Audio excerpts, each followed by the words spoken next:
بسم اللہ الرحمن الرحیم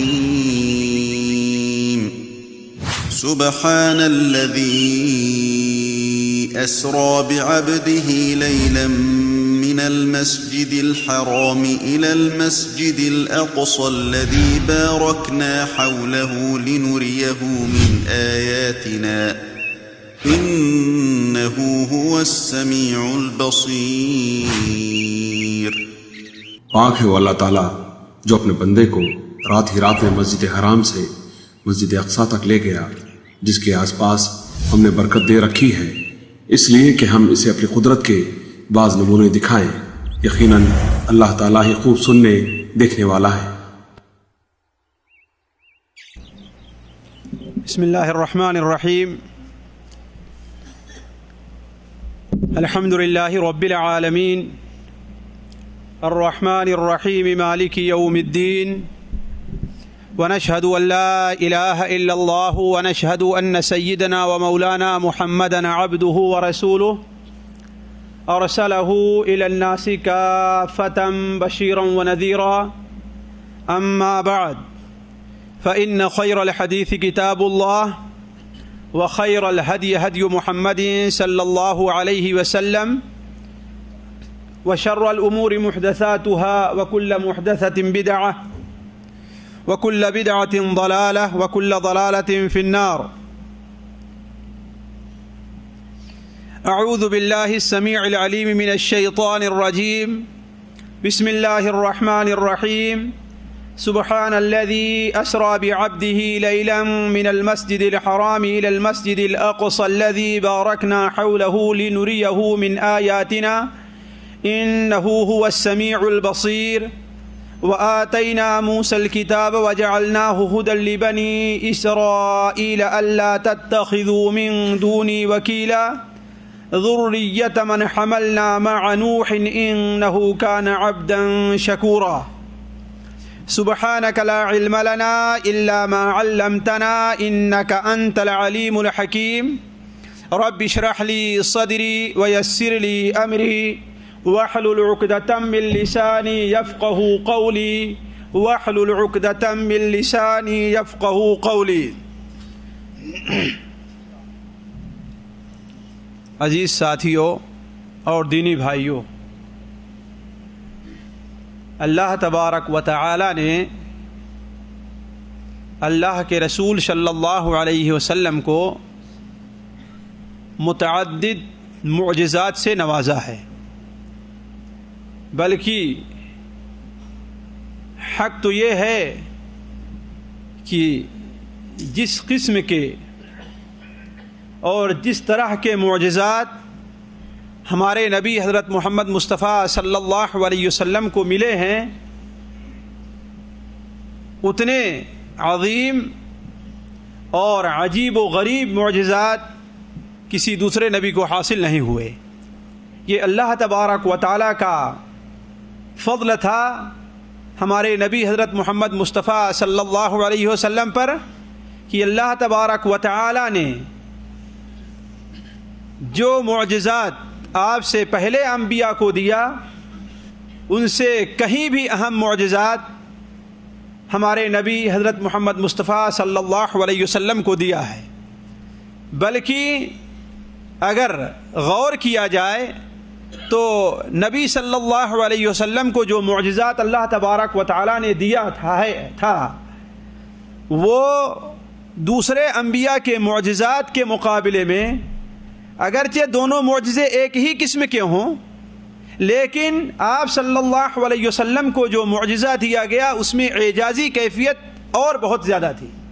مثال کے طور پر حضرت موسیٰ علیہ السلام کو اللہ تبارک و تعالی نے ایک معجزہ یہ بھی دیا تھا کہ انہوں نے جب پتھر کے اوپر اپنا عصا مارا اور اپنی چھڑی ماری تو پتھر سے چشمے جاری ہو گئے۔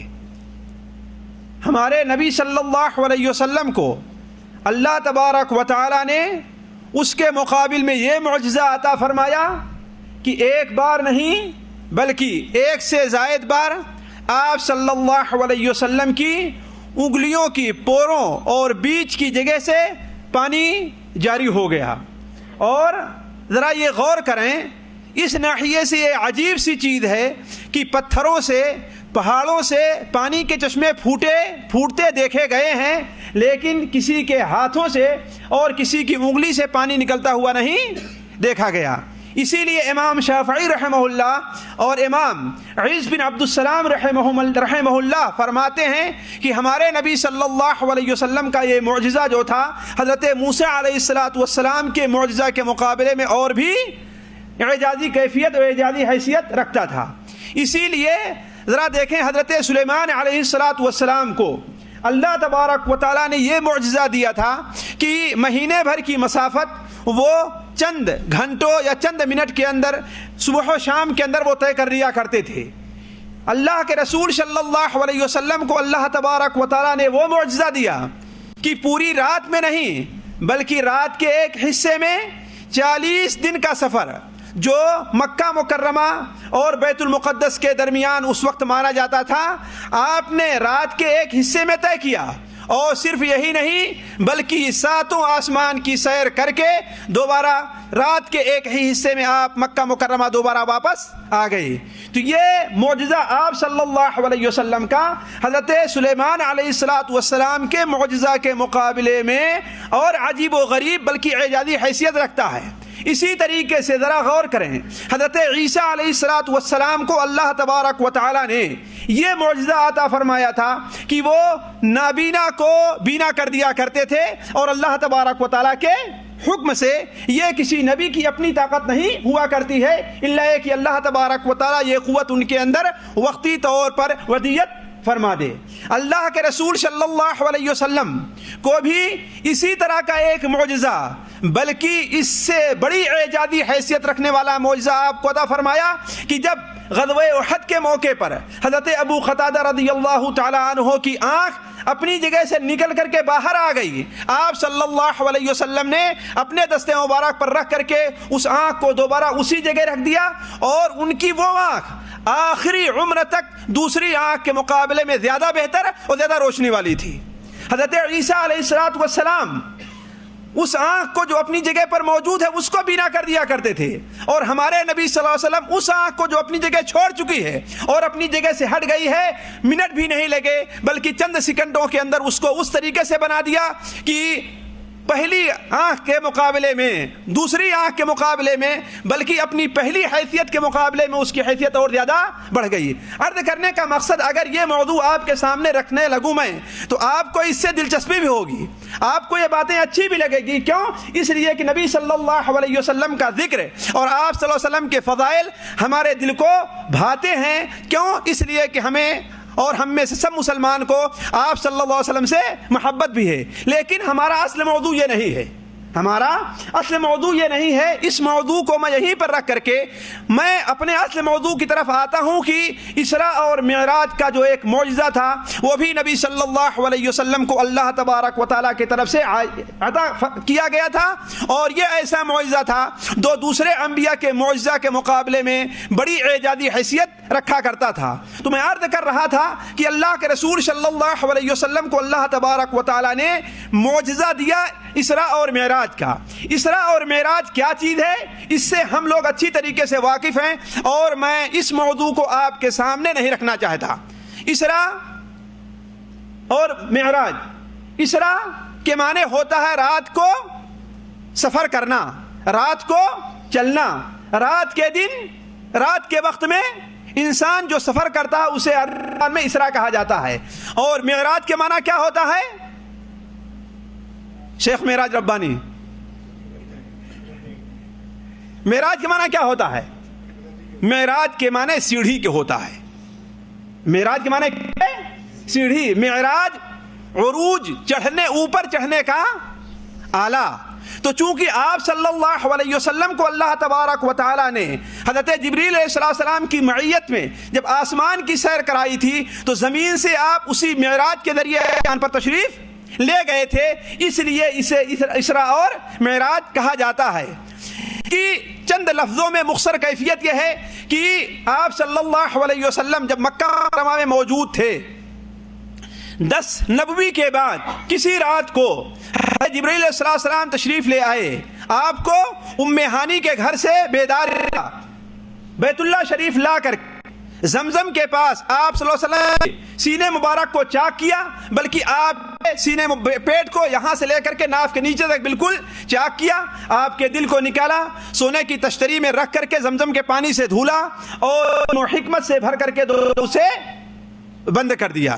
اس کے بعد آپ صلی اللہ علیہ وسلم براق پر سوار، آپ نے 2 رکعت نماز پڑھی۔ 2 رکعت نماز پڑھنے کے بعد آپ صلی اللہ علیہ وسلم کو آسمان کی سیر کرائی گئی اور اللہ تبارک و تعالیٰ کے حضور حاضری کے لیے آپ کو لے جایا گیا۔ پہلے آسمان پر وہاں کے فرشتوں نے آپ کو مرحبا اور لبیک اور خوش آمدید کہا۔ آپ صلی اللہ علیہ وسلم کی ملاقات پہلے آسمان پر حضرت آدم علیہ السلام سے ہوتی ہے، دوسرے آسمان پر آپ کی ملاقات حضرت یحییٰ اور عیسیٰ علیہ السلام سے ہوتی ہے، تیسرے آسمان پر آپ کی ملاقات حضرت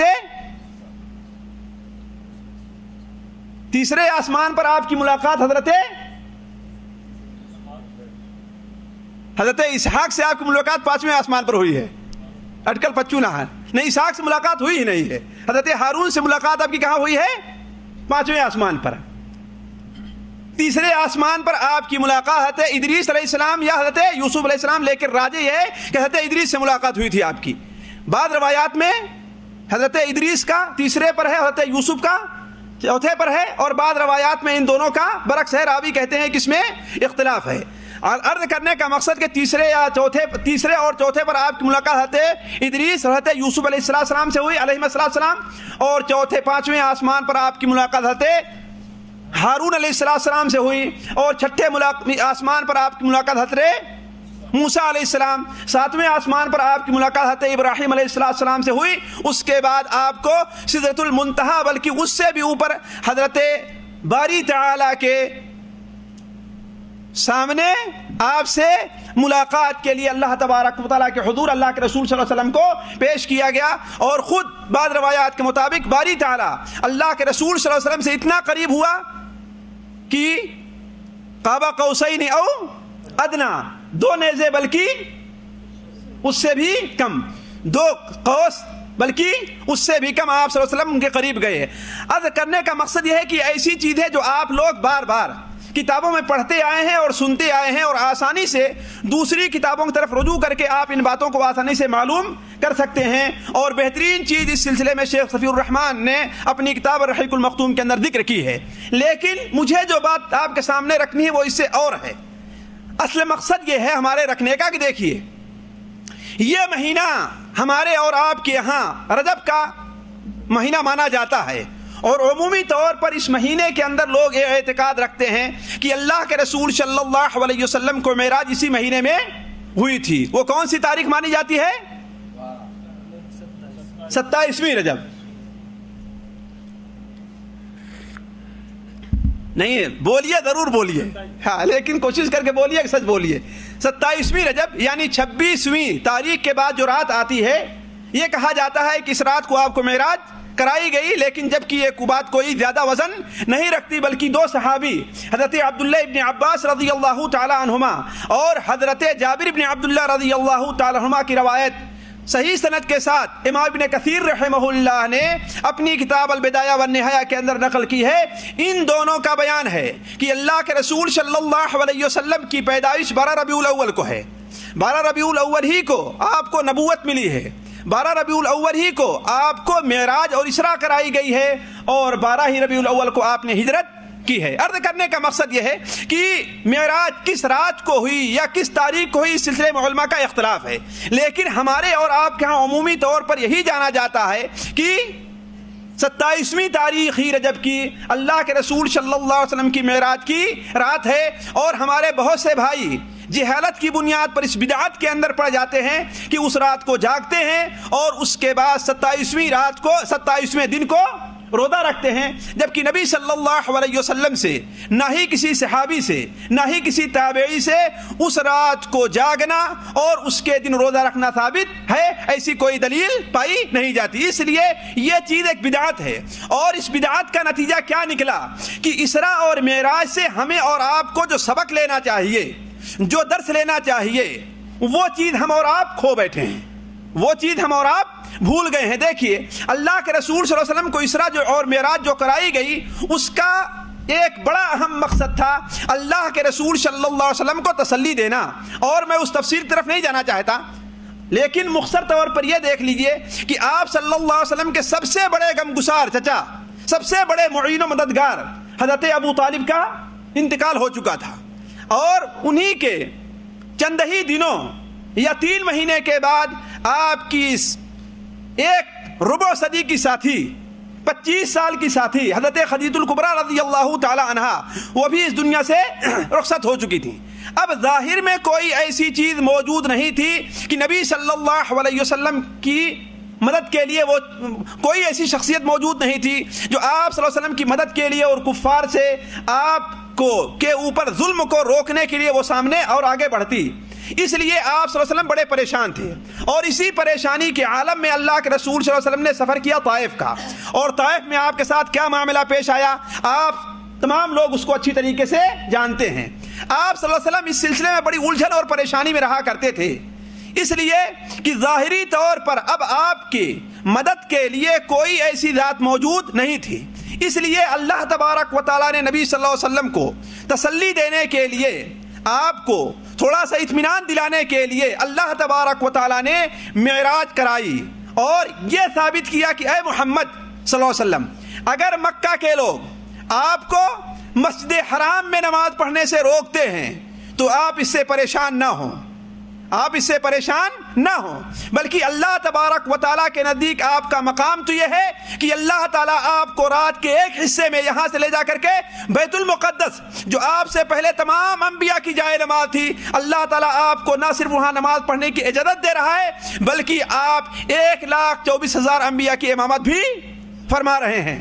اور اے محمد صلی اللہ علیہ وسلم، اگر مکہ کے لوگ آپ کے اوپر پتھر پھینکتے ہیں تو آپ اس سے پریشان نہ ہوں، اگر وہ آپ کے سامنے کانٹے بچھاتے ہیں تو آپ اس سے پریشان نہ ہوں، یہ لوگ کیا حیثیت رکھتے ہیں اس سے آپ پریشان نہ ہوئیے، بلکہ یہ دیکھیے کہ 7 آسمان کے مقرب فرشتے اور اللہ تبارک و تعالیٰ کے مقرب بندے آپ کے لیے خوش آمدید اور اہلا و سہلا و مرحبا کر رہے ہیں، اس لیے آپ اس سے پریشان نہ ہوں۔ اگر مکے کے لوگ آپ کے سامنے اپنا دروازہ بند کر لیتے ہیں اور آپ کی بات سننے کے لیے تیار نہیں ہیں تو آپ اس سے پریشان نہ ہوں، بلکہ اللہ تبارک و تعالیٰ کی ذات تو یہ ہے کہ آپ سے زمین پر رہ کر کے گفتگو نہیں فرماتا، بلکہ آپ کو 7ویں آسمان اور بلکہ اس سے بھی اوپر بلا کر کے آپ سے ہم کلام ہوا اور آپ کو متعدد چیزوں سے نوازا ہے۔ تو اصل مقصد اللہ کے رسول صلی اللہ علیہ وسلم کو تسلی دینا تھا اس بات پر کہ آپ کفار کی مخالفت، ان کے ظلم، ان کی پریشانی، ان کی زیادتی سے آپ پریشان نہ ہوں۔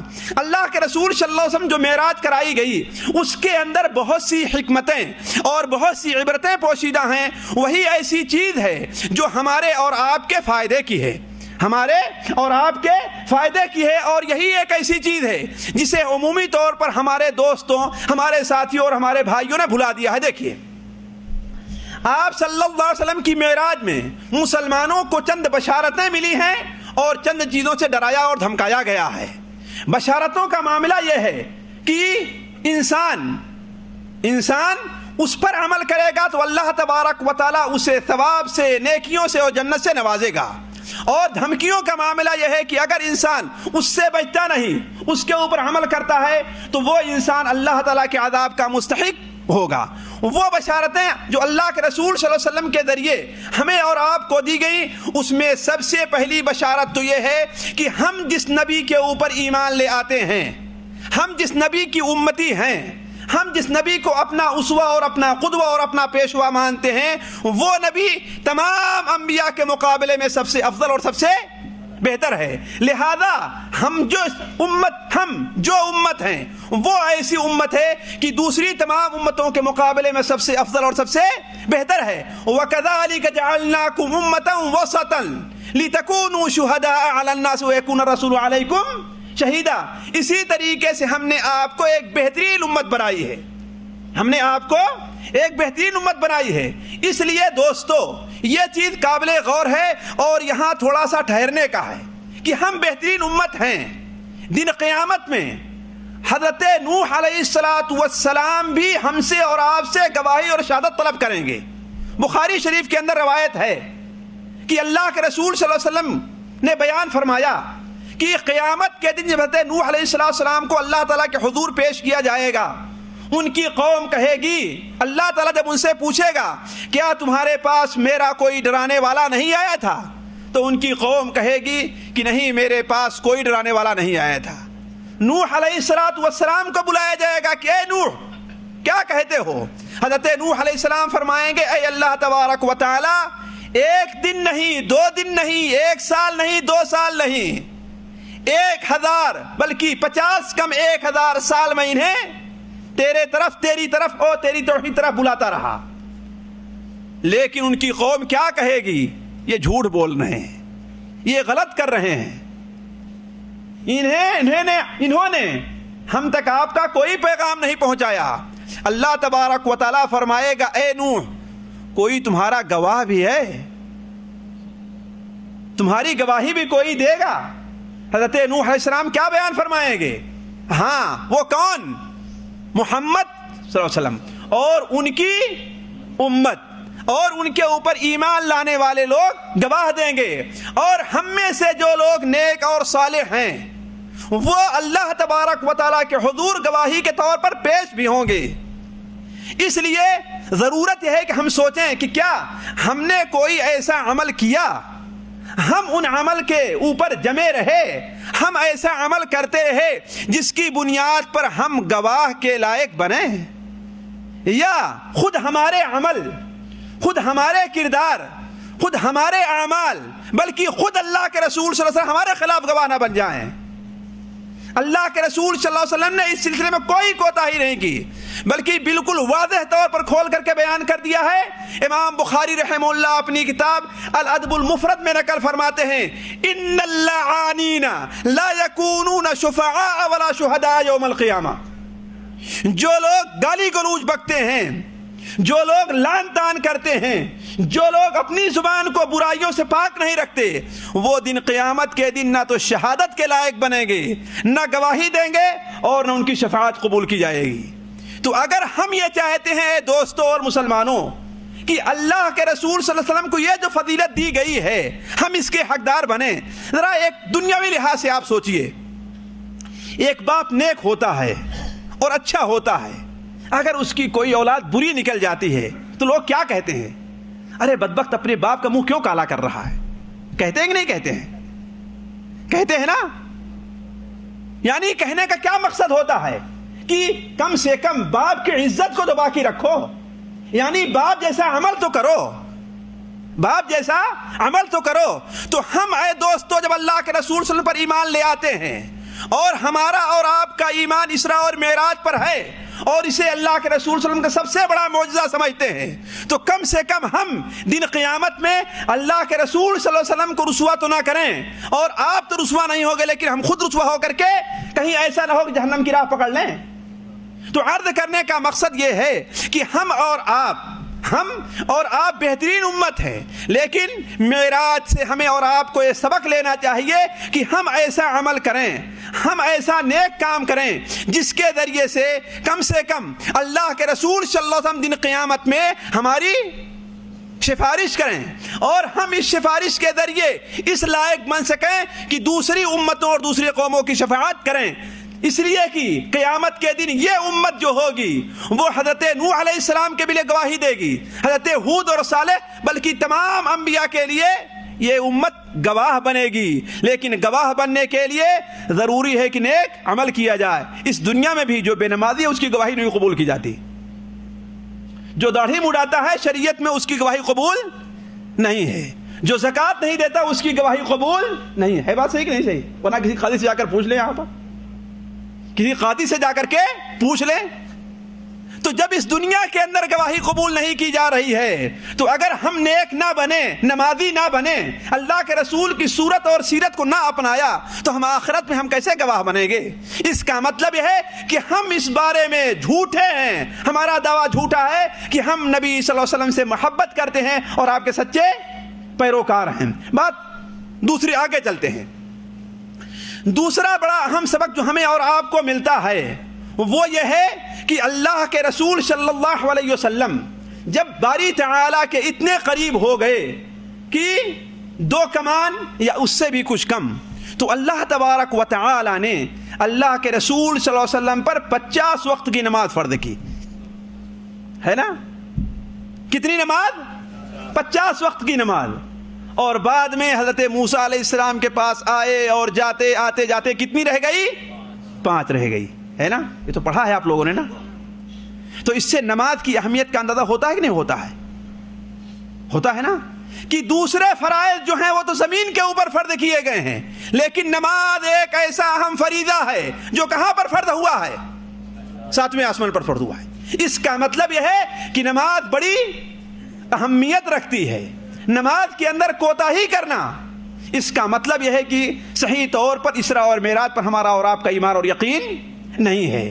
تو دوسرا جو ہمیں اور آپ کو سبق ملتا ہے وہ یہ سبق ملتا ہے کہ ہم اور آپ نماز کا اہتمام کریں اور اسے وقت پر پڑھیں. اس سے متعلق چند باتیں اور آپ کے سامنے بعد میں رکھوں گا میں.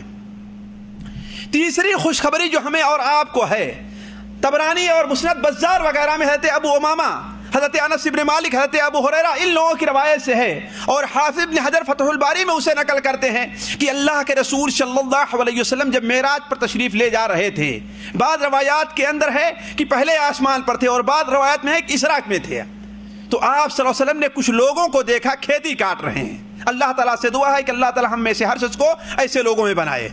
وہ لوگ کھیتی کاٹ رہے ہیں، ایک طرف کھیتی کاٹتے ہیں اور پھر دوبارہ جیسے کاٹا ویسے تیار ہو جاتی ہے کھیتی.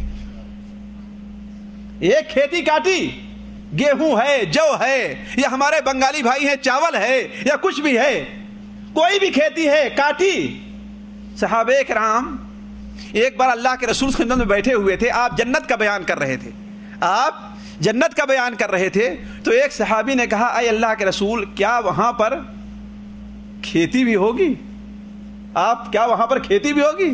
تو آپ نے فرمایا کہ وہاں جو کچھ انسان کی خواہش ہوگی، جو کچھ انسان کا دل کہے گا وہ چیز وہاں پر مل جائے گی. کہا لیکن وہاں کی جو کھیتی ہوگی چند منٹوں اور سیکنڈوں میں بوئی جائے گی، اگے گی اور تیار ہو جائے گی. تو ایک بادیہ کے علاقے کا رہنے والا صحابی تھا، اس نے کہا اے اللہ کے رسول اس کا مطلب یہ سوال کرنے والا یا تو کوئی قریشی ہوگا یا تو کوئی انصاری ہوگا. کیوں؟ اس لیے بادیہ کے لوگ تو کھیتی کرتے نہیں ہیں، انصار سے وہ کھیتی کیا کرتے تھے. کہا وہ کھیتی کرنے والے، ہم کہیں وہ کھیتی کرنے والے ہمارے ہندوستان اور پاکستان کے لوگ ہوں گے جو کھیتی کرتے، جو اللہ کا سوال وہاں کریں گے. تو عرض کرنے کا مقصد کہ معراج کی شب آپ کو یہ چیز بھی دکھائی گئی کہ کچھ لوگ نیک ایسے ہیں کہ کھیتی کاٹتے ہیں اور تھوڑی ہی دیر میں ان کی کھیتی پھر اتنی ہی برابر تیار ہو جایا کرتی ہے. آپ نے حضرت جبرائیل علیہ السلام سوال کیا کہ اے جبرائیل یہ کون سے لوگ ہیں؟ حضرت جبرائیل نے فرمایا یہ آپ کے امت کے مجاہدین ہیں، یہ آپ کے امت کے مجاہدین ہیں، جہاد کرنے والے لوگ ہیں جن کا عمل اللہ تبارک و تعالیٰ نے مستقل اور برابر جاری رکھا ہے. اس سے ہمیں اور آپ کو کیا سبق ملتا ہے کہ اللہ تبارک و تعالیٰ کے راستے میں جہاد بڑی اہم چیز ہے، بڑے ثواب کا کام ہے. اور عالم برزخ کے اندر بھی جنت میں تو جو ہمیں اور آپ کو مقام ملنے والا ہے ملے گا ہی ان کو جو اللہ تعالیٰ کے راستے میں جہاد کرتے ہیں. بخاری شریف میں ہے، حضرت ابو ہریرہ رضی اللہ عنہ کی روایت ہے کہ ایک بار اللہ کے رسول صلی اللہ علیہ وسلم نے ارشاد فرمایا کہ جو شخص اللہ پر ایمان لے آئے، اللہ کے رسول پر ایمان لے آئے، نماز پڑھے، روزہ رکھے تو وہ جنت میں جائے گا، چاہے اپنے گھر میں بیٹھا رہ کر کے مرے یا میدان جہاد میں جا کر کے مرے. تو ایک صحابی نے کہا اے اللہ کے رسول کیا لوگوں تک یہ خوشخبری میں نہ پہنچا دوں؟ آپ نے فرمایا لیکن ایک بات اور ہے، اسے بھی سن لو. بعض روایات میں چلتا ہے کہ وہ سوال کرنے والے ایک جوان صحابی حضرت معاذ بن جبل رضی اللہ تعالیٰ عنہ تھے. آپ نے فرمایا ایک بات اور ہے اس کو بھی سن لو، ان فی الجنت 100 درجہ اعدها اللہ للمجاہدین فی سبیلہ. جنت کے 100 درجے ایسے ہیں جسے اللہ تبارک و تعالیٰ نے اپنے راستے میں جہاد کرنے والوں کے لیے تیار کر رکھا ہے. اور ایک درجے سے دوسرے درجے، ایک محل سے ایک منزلے سے دوسرے منزلے کے بیچ کا جو فاصلہ ہے کتنا فاصلہ ہے؟ جتنا فاصلہ زمین اور آسمان کے بیچ کا ہے. تو اللہ تعالیٰ کے راستے میں جہاد کرنا بڑا اہم کام ہے. اس لیے اس کا جذبہ اور اس کے لیے تیاری ہر مسلمان کو کرنا چاہیے. اور جب سے مسلمانوں نے جہاد کے بارے میں کوتاہی کری ہے اس وقت سے ان کے اوپر اللہ تعالیٰ ذلت اور خواری مسلط کر دی ہے. میں جہاد کی بحث آپ کے سامنے نہیں چھیڑنا چاہتا, البتہ صرف ایک حدیث آپ کے سامنے جو سنن ابو داؤد کے اندر ہے وہ آپ کے سامنے رکھوں گا. اللہ کے رسول صلی اللہ علیہ وسلم نے ارشاد فرمایا, مسلمان تو وہ ہے جو اللہ تعالیٰ کے راستے میں اپنے جان سے بھی جہاد کرتا ہے, اپنے زبان سے بھی جہاد کرتا ہے اور اپنے مال سے بھی جہاد کرتا ہے. تو کم سے کم ان تینوں میں سے ہم اور آپ کسی کے اندر تو شریک ہو جائیں کہ اپنی زبان سے جہاد کریں, اپنے جان سے جہاد کریں یا اپنے مال سے جہاد کریں. تو عرض کرنے کا مقصد یہ ہے کہ دوسری خوشخبری ہمیں اور آپ کو جو معراج کے واقعے سے ملتی ہے وہ یہ ہے کہ مجاہدین کو اللہ تبارک و تعالیٰ نے عالم برزخی میں بڑا بہترین مقام عطا فرمایا ہے. اس کے بعد ایک خوشخبری ہمیں اور آپ کو اور ملتی ہے. دیکھیے, کوئی انسان ایسا نہیں ہے جس سے گناہ نہ ہو اور غلطی نہ ہو. کہ ہے کوئی؟ اگر کوئی کہتا ہے تو وہ جھوٹا اور مکار ہے, اور کسی کے بارے میں عقیدہ رکھتا ہے تو وہ غلط ہے, جھوٹا ہے, مکار ہے, بلکہ کہیں کافر نہ ہو جائے. جو یہ عقیدہ رکھے کہ ہاں فلاں بزرگ سے فلاں پیر سے غلطی ہوتی ہی نہیں ہے. انبیاء علیہ السلام سے لغزشیں ہوئی ہے کہ نہیں ہے؟ یہ اللہ تبارک و تعالیٰ یہ ثابت کرنا چاہتا تھا کہ اگر مبرہ ذات ہے کوئی ہر قسم کی کوتاہیوں اور غلطیوں سے تو کون سی ذات ہے؟ وہ اللہ تعالیٰ کی ذات ہے. مسلم شریف میں تو یہ ہے کہ اے لوگو, اگر تم سے گناہ نہ ہو تو اللہ تعالیٰ تمہیں دنیا سے ختم کر کے ایک ایسی قوم لے آئے گا جس سے غلطی ہوگی اللہ اسے معاف کرے گا. تو ہر انسان سے غلطی ہوتی ہے. کوئی انسان یہ نہ کہے کہ ہاں بھائی ہم سے کوئی غلطی نہیں ہوتی. اگر کوئی کہتا ہم سے غلطی نہیں ہوتی تو وہ انسان پاگل ہے. اسے طائف یا رانچی یا کسی پاگل خانے میں بھیج دینا چاہیے جہاں پر اس کا علاج ہو. وہ ہوش میں نہیں ہے جو کہتا ہے کہ ہم سے غلطی یا فلاں بزرگ سے غلطی نہیں ہوتی. اس کا دماغ خراب ہے. وہ غلطی ہر ایک سے ہوتی ہے, لیکن اللہ تبارک و تعالیٰ کی ایک مہربانی اور ہے. کیا؟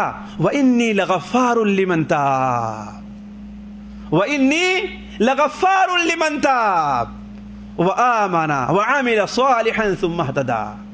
جو انسان توبہ کرے میں اس کے گناہوں کو معاف کرنے والا ہوں. واللہ اللہ تبارک و تعالی جتنا رحیم ہمارے اور آپ کے اوپر ہے, ہماری اور آپ کی ماں بھی اتنی رحیم ہمارے اوپر نہیں ہو سکتی. اور اللہ تعالیٰ جتنا نوازتا ہمیں اور آپ کو ہے غلطیوں کے باوجود, دنیا کی کوئی ذات کوئی طاقت ہم کو اور آپ کو برداشت نہیں کر سکتی. تو ایک خوشخبری ہمیں اور آپ کو جو معراج سے ملتی ہے وہ یہ ہے کہ اللہ تعالیٰ اپنے مومن بندوں کے گناہوں کو معاف کر دیتا ہے. آپ صلی اللہ علیہ وسلم کو جب معراج کرائی گئی تو آپ صلی اللہ علیہ وسلم کا گزر کچھ ایسے لوگوں پر ہوا جس میں کچھ لوگ تو ایسے تھے جن کے رنگ اچھے تھے اور کچھ لوگ ایسے تھے جن کے رنگ بگڑے ہوئے تھے. بلکہ بخاری شریف میں حضرت سمرہ بن جندب کے جو لمبی روایت ہے جس کے اندر خواب میں آپ کو معراج کرائی گئی, اس میں بھی یہ چیز ہے کہ کچھ لوگ ایسے تھے جن کا آدھا حصہ تو صحیح سالم تھا اور آدھا حصہ بگڑا ہوا تھا. ان سے کہا گیا کہ جاؤ ایک دریا ہے, ایک نہر ہے, اس کے اندر غوطے لگاؤ. اور جب اس میں غوطے لگائے تو ان کا رنگ بالکل صاف ستھرا ہو گیا. حضرت جبریل علیہ السلام سے آپ نے پوچھا یہ کون سے لوگ ہیں؟ تو حضرت جبریل نے جواب دیا یہ آپ کے امت کے وہ لوگ ہیں جو نیک عمل کرتے تھے اور اس کے ساتھ ساتھ ان سے برے عمل بھی ہو جایا کرتے تھے. لیکن شرط یہ ہے دوستو کہ برے عمل کے اوپر اصرار نہیں ہونا چاہیے. برا عمل دیدہ دلیری سے نہیں کرنا چاہیے. برے عمل کو ڈھٹائی نہیں دکھانا چاہیے. نبی صلی اللہ علیہ وسلم کا فرمان ہے کل امتی معافی الا المجاہرون, میری امت کے سارے لوگ معاف کر دیے جائیں گے, لیکن چوری کر کے سینہ زوری کرنے والے لوگ, گناہ کر کے لوگوں میں اعلان کرنے والے لوگ, گناہ کر کے لوگوں کے سامنے خوشی سے بیان کرنے والے لوگ, ایسے لوگوں کو اللہ تعالیٰ معاف نہیں کرے گا. تو ان لوگوں کے گناہ معاف ہوں گے جو اپنے گناہوں کے اوپر شرمندہ ہیں. غلطی ہر ایک سے ہوتی ہے, بھول چوک ہر ایک سے ہوتی ہے، گناہ کے کام میں ہر انسان پڑ جایا کرتا ہے، لیکن ایمان کا تقاضا یہ ہے کہ ہمارے اور آپ کے دل میں یہ جذبہ ہو، اگر کوئی گناہ ہو جا رہا ہے تو دل اس کے اوپر کڑھ رہا ہے، دل اس سے جل رہا ہے، دل کے اندر ایک بگولا اٹھا ہوا ہے، اور جب وہ بگولا آگے بڑھ کر کے بھاپ بن کر کے اٹھتا ہے اور آنکھ سے آنسو کے چند قطرے وہ بھاپ کے نکل جاتے ہیں، تب تو سمجھیے کہ ہاں آپ اپنے گناہ کے اوپر شرمندہ ہیں، ورنہ آپ اپنے گناہ کے اوپر شرمندہ نہیں ہیں۔ تو عرض کرنے کا مقصد، دوسری خوشخبری ہمیں اور آپ کو جو ملتی ہے وہ یہ ہے کہ اللہ تبارک و تعالی مومن بندوں کے گناہوں کو معاف کر دے گا۔ تیسری خوشخبری یہ ملتی ہے کہ شیطان اور جن سے بچاؤ، اگر کوئی انسان مومن ہے اور اذکار کا اہتمام کرتا ہے تو اللہ تبارک و تعالی اس سے شیطان کے شر سے محفوظ رہتا ہے۔ آج ہمارے یہاں شاید ہی کوئی ایسا گھر ہو جسے شکایت نہ ہو کہ اس کے گھر میں کسی کے اوپر، کسی لڑکی کے اوپر، کسی بچے کے اوپر، کسی بچہ خواب میں ڈر جاتا ہے کہ نہیں ہے، کسی کو نیند نہیں آتی ہے، کسی کے اوپر شیطان کا سایہ ہے۔ یہ چیزیں کیوں ہیں؟ اسی لیے ہے کہ صحیح اذکار نبوی جو ہیں ان کا ہم نے اور آپ نے اہتمام نہیں کیا ہے۔ اللہ کے رسول صلی اللہ علیہ وسلم سے متعلق جب آپ معراج کی شب میں جا رہے تھے تو آپ صلی اللہ علیہ وسلم کے پیچھے شیطان دوڑا اور آگ کا شعلہ لے کر کے آپ کے پیچھے بھاگا آ رہا ہے، آپ جیسے اس کی طرف دیکھتے ہیں وہ اور دوڑا چڑھا آ رہا ہے۔ حضرت جبرائیل السلام نے فرمایا کہ اے محمد صلی اللہ علیہ وسلم، کیا تمہیں میں کوئی ایسا ذکر نہ بتاؤں کہ اسے تم پڑھ لو تو شیطان کا یہ شعلہ بجھ جائے گا، شیطان کا یہ شعلہ بجھ جائے گا؟ آپ نے فرمایا ضرور بتائیے۔ حضرت جبریل نے کہا کہ پڑھو اعوذ بکلمات اللہ التامات التی لا یجاوزہن بر ولا فاجر من شر ما ينزل من السماء ومن شر ما يعرج فيها ومن شر ما ذرأ في الارض ومن شر ما يخرج منها ومن فتن الليل والنهار ومن طوارق الليل الا طارقا يطرق بخير یا رحمان۔ اس دعا کو پڑھ لو تو وہ شیطان کا شعلہ بجھ جائے گا۔ چنانچہ آپ صلی اللہ علیہ وسلم نے جب اس ذکر کو پڑھا تو شیطان وہیں پر اپنے منہ کے بل گر پڑا اور اس کا شعلہ بجھ گیا۔ تو معلوم یہ ہوا کہ اس اذکار کو اور اس قسم کے دوسرے اذکار جو اللہ کے رسول صلی اللہ علیہ وسلم ہمیں اور آپ کو بتائے ہیں، ہر ماں کے لیے ضروری ہے کہ صبح و شام کو پڑھ کر کے مغرب کے بعد اور فجر کے بعد اپنے نابالغ بچوں کے اوپر دم کر دیا کرے، اور اگر یہ ایسا کر لیتی ہے، اہتمام کر لے رہی ہے، تو انشاءاللہ تبارک و تعالی بچے کے اوپر نہ تو جادو کا اثر ہوگا اور نہ تو اسے نظر لگے گی، تعویذ باندھنے کی ضرورت نہیں پڑے گی، بابا کے پاس جانے کی ضرورت نہیں پیش آئے گی، علاج آپ کے پاس موجود ہے، قرآن آپ کے پاس ہے، دوا آپ کے پاس ہے، لیکن کرنے کی ضرورت ہے، کرنے کی ضرورت ہے۔ اسی طریقے سے ایک خوشخبری ہمیں اور آپ کو یہ ملی ہے، اور میں سمجھتا ہوں کہ کوئی بھی انسان ایسا نہیں جو اسے نہ کر سکے، اور میں آپ لوگوں سے التجا کروں گا، خصوصاً اسی لیے اس کا ذکر کر رہا ہوں کہ آج سے کم اس کا ضرور التزام کر لیا کریں۔ انشاءاللہ تیار ہیں؟ مشکل نہیں ہے یار، بڑا آسان کام ہے۔ وہ یہ ہے کہ آپ صلی اللہ علیہ وسلم، مسلم شریف میں حضرت عبداللہ مسعود کی روایت ہے کہ جب اللہ تبارک و تعالیٰ کے سامنے آپ کی پیشی ہوئی، کس کی؟ نبی صلی اللہ علیہ وسلم کی، جب حاضری ہوئی تو اللہ تعالیٰ نے 3 چیزیں آپ کو دی تھیں، آپ کو 3 چیزیں عطا فرمائی تھیں۔ یاد رہے گا کہ نہیں یاد رہے گا؟ میں یہاں پر ہوتا تو آپ لوگوں کو امتحان لیتا اس پر کہ یاد رکھتے ہیں کہ نہیں یاد رکھتے۔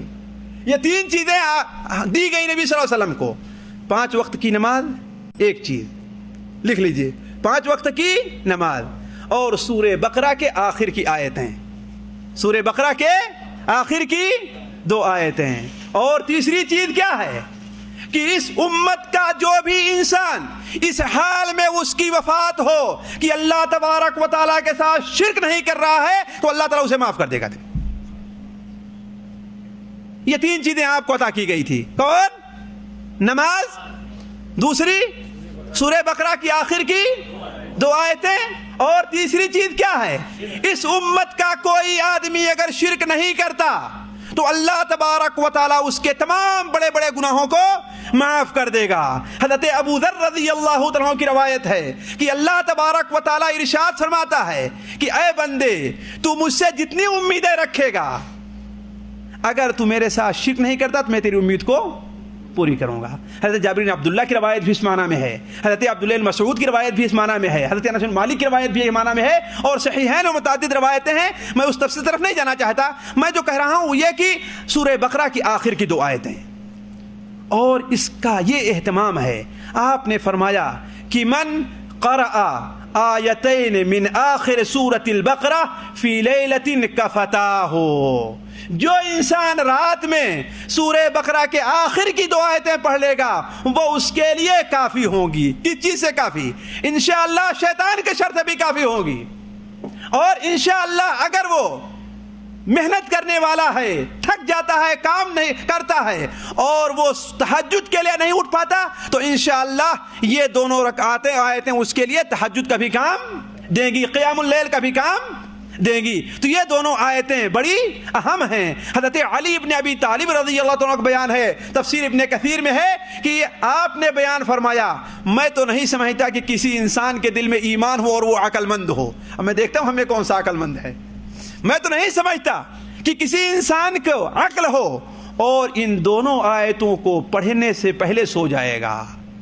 ان دونوں آیتوں کو پڑھنے سے پہلے سو جائے گا. کتنی دیر لگے گی پڑھنے میں؟ 1 منٹ بھی نہیں لگے گی, 1 منٹ بھی نہیں لگے گی. اور سونے سے پہلے اسے آپ پڑھ لیا کریں.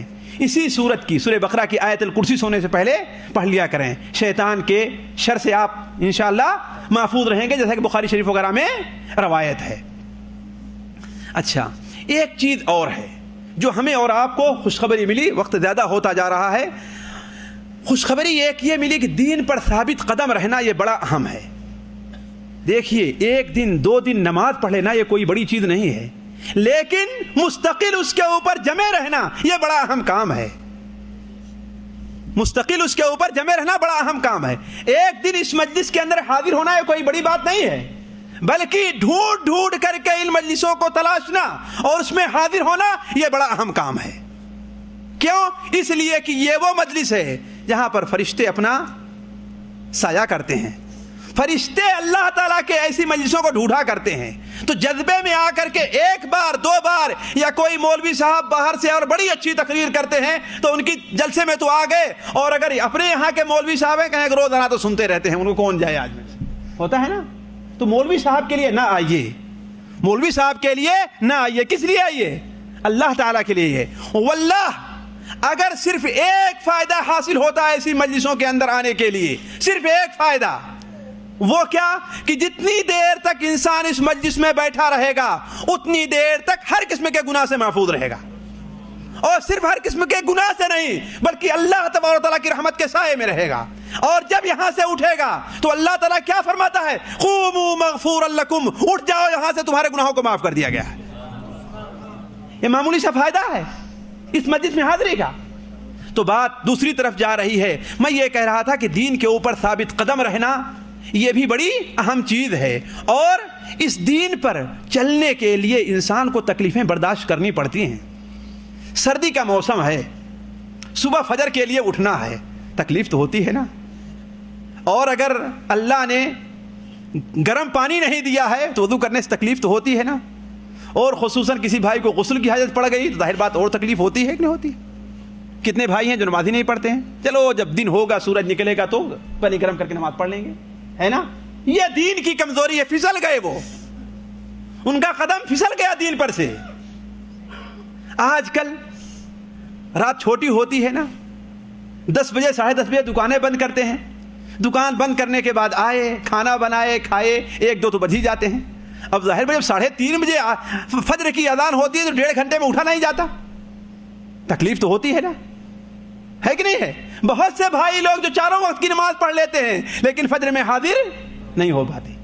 اس کے علاوہ اللہ تبارک و تعالی آپ کو دین کے اوپر چلنے کے وجہ سے اللہ تعالیٰ آپ کو مصیبتوں میں بھی مبتلا کرتا ہے. صحابہ کرام کو کتنی مصیبتیں آئی ہیں, ہم برداشت کر سکتے ہیں؟ نہیں برداشت کر سکتے.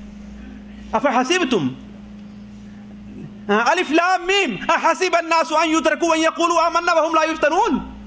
کیا لوگ یہ سمجھتے ہیں کہ وہ کہہ دیا کہ ہم مسلمان ہو گئے اور انہیں آزمایا نہیں جائے گا, انہیں مصیبت میں نہیں ڈالا جائے گا؟ ضرور ڈالا جائے گا، لیکن اس مصیبت کے اوپر جم جانے والے لوگوں کے لیے بہت بڑی خوشخبری ہے، اور معراج سے ہمیں اور آپ کو یہ سبق ملتا ہے۔ وہ کہاں؟ مسند احمد کے اندر حضرت عبداللہ ابن عباس رضی اللہ عنہ کی روایت ہے کہ نبی صلی اللہ علیہ وسلم جب معراج کی شب جا رہے تھے تو آپ کو ایک جگہ سے خوشبو محسوس ہوئی، آپ کو ایک جگہ سے خوشبو محسوس ہوئی۔ آپ نے حضرت جبرائیل سے علیہ السلام سے پوچھا کہ یہ خوشبو کیا ہے؟ بڑی بہترین لگی خوشبو۔ ظاہر بات، آپ جانے لگیں کسی باغ سے اور کسی گاؤں کے سے، آپ کو خوشبو آئے کوئی تو آپ پوچھیں گے اپنے ساتھی سے یہ خوشبو کیسی ہے؟ کہا جبرائیل یہ کون سی خوشبو ہے؟ حضرت جبرائیل نے فرمایا کہ یہ فرعون کے لڑکی کی جو کنگھی کرنے والی عورت تھی اس کی اور اس کے بچوں کی خوشبو ہے۔ ان کا قصہ کیا ہے؟ ان کا قصہ کیا ہے؟ ان کا قصہ یہ ہے کہ وہ بچی، وہ عورت جو فرعون کی لڑکی کو کنگھی کیا کرتی تھی، فرعون کی لڑکی کو کنگھی کر رہی تھی کہ ایک بار کنگھی زمین پر گر گئی تو اس نے کیا کہا؟ بسم اللہ۔ کیا کہا اس نے؟ بسم اللہ۔ اور کوئی چیز ہماری اور آپ کی گر جائے تو کیا کہنا چاہیے؟ بسم اللہ۔ ٹھوکر لگ جائے تو کیا کہنا چاہیے؟ بسم اللہ کہنا چاہیے۔ ہم تو شی سے کر کے رہ جاتے ہیں، ہم تو شی سے کر کے رہ جاتے ہیں، اور شیطان اور خوش ہوتا ہے، بلکہ اگر بسم اللہ کہہ دیا جائے شیطان ذلیل ہوگا، سکڑ کر کے بالکل ایک مچھر بن جاتا ہے اگر انسان نے بسم اللہ کہہ دیا تو، ٹھوکر لگی تو فرعون کی لڑکی نے کہا کون؟ اللہ یعنی میرا باپ؟ تو اس نے کہا نہیں، میرا رب، تیرا رب اور تیرے باپ کا رب اللہ تبارک و تعالی ہے۔ بیٹی نے یہ شکایت جا کر کے اس وقت کے سب سے بڑے ظالم، سب سے بڑے طاغوت، اس زمانے میں کس سے مشابہت دیں گے آپ لوگ جانتے ہیں، سب سے بڑے طاغوت کے سامنے کہہ دیا کہ ہاں یہ تو کسی اور پر ایمان لے آتی ہے، یہ تو دنیا میں آپ کی سیادت قبول ہی نہیں کر رہی ہے۔ فرعون بدبخت نے بلایا، کہا کہ کیا میرے علاوہ تیرا اور کوئی رب ہے؟ کہا کہ ہاں، حالانکہ وہ بدبخت جھوٹا تھا، وہ جانتا تھا کہ دنیا کا پیدا کرنے والا کوئی اور ہے، دنیا کا نظام چلانے والا کوئی اور ہے، عبادت کے لائق کوئی اور ہے، لیکن ضد اور ہر دھرمی کے اوپر وہ اڑا ہوا تھا۔ تو اس عورت نے کہا کہ میرا رب اور تیرا رب اللہ تبارک و تعالی ہے۔ تکلیف دینے لگا، سزائیں دینے لگا، مارنے لگا، اور کہتا ہے کہ اپنی بات سے پھر جاؤ ورنہ تمہیں آگ میں ڈال دوں گا۔ چنانچہ وہ عورت نہیں پھری، اپنے بچوں کو لے کر کے دین کے اوپر جمی رہی۔ ذرا دیکھیں کہ ہم مرد ہیں، ہم اور آپ دیکھیں کہ ہم مرد بنتے ہیں، لیکن کیا یہ تکلیف برداشت کر سکتے ہیں؟ ہم تو اتنے ہیں کہ نماز کے لیے اپنی نیند کو قربان نہیں کر سکتے، ہم تو اتنے ہیں کہ نماز کے لیے اپنی نوکری کو قربان نہیں کر سکتے، ہم تو اتنے ہیں کہ نماز کے لیے اپنے وقت کو قربان نہیں کر سکتے، چاہے جائے کہ اپنی جان کو قربان کر دیں۔ ہم کیسے مرد ہیں اور وہ کیسے عورت تھی؟ شرم آنی چاہیے ایسے مردوں کے اوپر، اور قربان جائیے ایسی عورت کے اوپر۔ فرعون نے ایک بڑی دیگ کو گرم کرنے کا حکم دیا، ایک بڑی دیگ کو گرم کرنے کا حکم دیا، اور کہا کہ اسے اور اس کے بچوں کو اس میں ڈال دو۔ جب اس ڈالنے کا وقت ہوا، اس کے 4 بچے تھے، تو اس نے کہا کہ مجھے جلا تو دے رہے ہو لیکن ایک میری خواہش ہے، اسے پوری کر دو۔ کہا بتاؤ کیا ہے؟ کہا میری اور میرے بچوں کی ہڈی کو ایک کپڑے میں باندھ کر کے ایک ہی قبر میں دفن کرنا، الگ الگ نہ دفن کرنا۔ کہا کہ ٹھیک ہے، تمہیں ہماری خدمت کی ہے، یہ تمہاری خواہش ہے، میں اسے پورا کروں گا، اس خواہش کو میں پوری کر دوں گا۔ چنانچہ ایک ایک بچے کو پکڑ کر کے اس میں ڈالا جانے لگا، اور ماں کے سامنے وہ دیکھتے دیکھتے وہ بچے راکھ بن جا رہے ہیں۔ جب آخری بچے کا وقت آیا جو دودھ پیتا تھا، ماں کی محبت دوڑ پڑی، ماں کی محبت نے موج مارا اور اس کو ڈالنے سے جھجکنے لگی۔ اللہ تعالیٰ بچے کو گویائی دیتا ہے اور کہتا ہے کہ اے ماں کود پڑا مجھے لے کر کے اس میں، اس لیے کہ دنیا کا عذاب آخرت کے عذاب کے مقابلے میں بہت ہلکا ہے۔ اے دوستو، جن سے کوتاہی ہوتی ہے نماز میں، جن سے کوتاہی ہوتی ہے زکوٰۃ دینے میں، جن سے کوتاہی ہوتی ہے نیکی کے کام کرنے میں، جو جھوٹے بولتے ہیں اور سمجھتے ہیں کہ بغیر جھوٹ بولے میری تجارت نہیں چلے گی، انہیں میرا یہ پیغام ہے کہ آخرت کے عذاب کے مقابلے میں دنیا کا عذاب بڑا کم ہے۔ چنانچہ وہ اپنے بچے کو لے کر کے کود گئی اور اسی طریقے سے جل کر کے راکھ ہو گئی. اور جو نبی صلی اللہ علیہ وسلم کو جو خوشبو محسوس ہوئی تھی وہ کون سی خوشبو تھی؟ اسی عورت اور اس کے بچوں کی خوشبو تھی. معلوم یہ ہوا دین کے اوپر ثابت قدم رہنا بڑا اہم چیز ہے، اور ہمیں اور آپ کو یہ سبق مل رہا ہے معراج کی شب سے. اور آخر کے اندر مبشرات میں ایک اور چیز ہے جو ہمیں اور آپ کو ایک پیغام ہے. ہمیں اور آپ کو یہ پیغام ہے. آپ صلی اللہ علیہ وسلم جب معراج پر جا رہے تھے، حضرت جبریل علیہ السلام حضرت ابراہیم علیہ السلام سے ملاقات ہوئی تو حضرت ابراہیم علیہ السلام نے فرمایا اے محمد صلی اللہ علیہ وسلم اپنی امت کو میرا سلام پہنچا دینا. کہیے سب لوگ علیہ السلام. ہمیں اور آپ کو سلام ہے کس کا؟ حضرت ابراہیم علیہ السلام کا. اپنی امت کو میرا سلام پہنچا دینا اور ان سے کہہ دینا کہ جنت کی مٹی بڑی پاک ہے. ظاہر بات اتنی پاک مٹی کہیں ہوگی؟ جنت کی مٹی بڑی پاک ہے، اس کا پانی بڑا میٹھا ہے، اور یہ زمین بڑی زرخیز ہے، اور اس کے اندر روپائی کی جانے والی کیا چیز ہے؟ سبحان اللہ والحمد للہ ولا الہ الا اللہ واللہ اکبر ولا حول ولا قوت الا باللہ. یہ چیزیں ہیں جو جنت کے اندر روپے جاتے ہیں، جو جنت کے اندر گاڑے جاتے ہیں، لگائے جاتے ہیں. تو کہنا اپنی امت سے کہ ان چیزوں کا اہتمام کرے. اب سوچنا ہے کہ کتنا ہم نے اہتمام کیا ہے. صبح سے شام تک ہمارے کتنے بھائی ہیں، کتنے بار سبحان اللہ والحمدللہ کا ورد کیا ہے، اور کتنے درخت لگائے ہیں. اللہ کے رسول صلی اللہ علیہ وسلم کا فرمان ہے کہ جو انسان سبحان اللہ والحمدللہ ولا الہ الا اللہ واللہ اکبر کا ورد کرے گا تو ہر کلمے کے بدلے اس کے لیے جنت میں ایک درخت لگایا جائے گا. یہ خوشخبری ہمارے آپ کے لیے ہے کہ نہیں ہے؟ یہ معراج سے ہمیں اور آپ کو خوشخبری مل رہی ہے، اور آج کے بعد سے دیکھنا ہے اور ہر انسان اپنا محاسبہ کرے گا کہ کتنے ہمارے بھائی ہیں جو اس باتوں کے اوپر عمل کرتے ہیں. آئیے اب تو آپ نے خوشخبری سن لی ہے نا، ذرا کچھ اور سنیے. کچھ ہمیں اور آپ کو ڈرایا اور دھمکایا بھی گیا ہے کچھ چیزوں سے. اور اللہ تبارک و تعالیٰ کا قرآن مجید میں یہ اصول ہے، جہاں پر جنت کی نعمتیں بیان فرماتا ہے وہیں پر دوزخ کی سختیاں بھی بیان فرماتا ہے. جہاں پر اہل ایمان کا ذکر کرتا ہے وہیں پر اہل کفر کی بدبختیوں کا بھی بیان کرتا ہے. تو جہاں آپ نے چند مبشرات سن لی ہے کہ ایک بار سبحان اللہ کہا جنت میں ایک درخت لگ گیا آپ کے لیے، ہے کہ نہیں ہے؟ تو ذرا دیکھیں کوئی ایسی چیز تو نہیں ہے جو ان درختوں کو جھلسا تو نہ دے. کوئی ایسا عمل ہمارا تو نہیں ہے جو ان درختوں کو جلا کر کے رکھ دے. یہ بھی تو ہمیں اور آپ کو دیکھنا ہے نا. اس لیے درخت لگا لینا کافی نہیں ہے، بلکہ دشمنوں سے، جانوروں سے، دھوپ سے، ہر چیز سے اس کی حفاظت بھی ضروری ہے. کہ صرف لگا دینا کافی ہے؟ لگا کے چلے گئے میدان میں ایک درخت، دیکھتا ہوں کتنے دن تک رہتا ہے، وہ ہے کہ نہیں؟ ضروری ہے کہ نہیں ضروری ہے؟ جہاں پر آپ کھیت بوتے ہیں وہیں پر اس کے پانی کا بھی اہتمام کرتے ہیں، جانوروں سے اس کو بچاتے بھی ہیں، ہے کہ نہیں ہے؟ اسی طریقے سے یہ خوشخبریاں آپ لوگوں نے سنی ہیں تو اس کی حفاظت کیسے کی جائے گی یہ بھی تو دیکھنا ہے نا.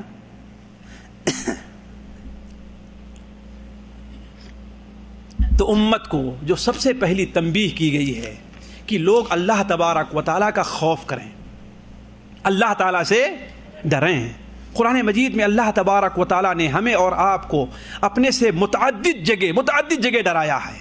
اور وہ مخلوق کون ہے، وہ عابد کون سا ہے، وہ بندہ کون سا ہے جو اپنے خالق سے، اپنے مالک سے، اپنے رازق سے، بلکہ دنیا کے ہر بڑی بگڑی ہوئی کو بنا دینے والے سے اور ہر بنی ہوئی کو بگاڑ دینے والے سے ڈرے نہیں. دنیا کے اندر ہم اپنے باس سے ڈرتے ہیں، ہم اپنے کفیل سے ڈرتے ہیں، ہم اپنے بڑے سے ڈرتے ہیں، اور اللہ تعالیٰ اس بات کا زیادہ حقدار ہے کہ اس سے ڈرا جائے. نبی صلی اللہ علیہ وسلم کا فرمان ہے، حضرت جابر بن عبداللہ کی روایت ہے کہ اللہ کے رسول صلی اللہ علیہ وسلم نے بیان فرمایا ملائے اعلیٰ کے پاس سے میرا گزر ہوا حضرت جبرائیل علیہ السلام کے پاس. وہاں پر ہم نے دیکھا کہ وہ اللہ کے خوف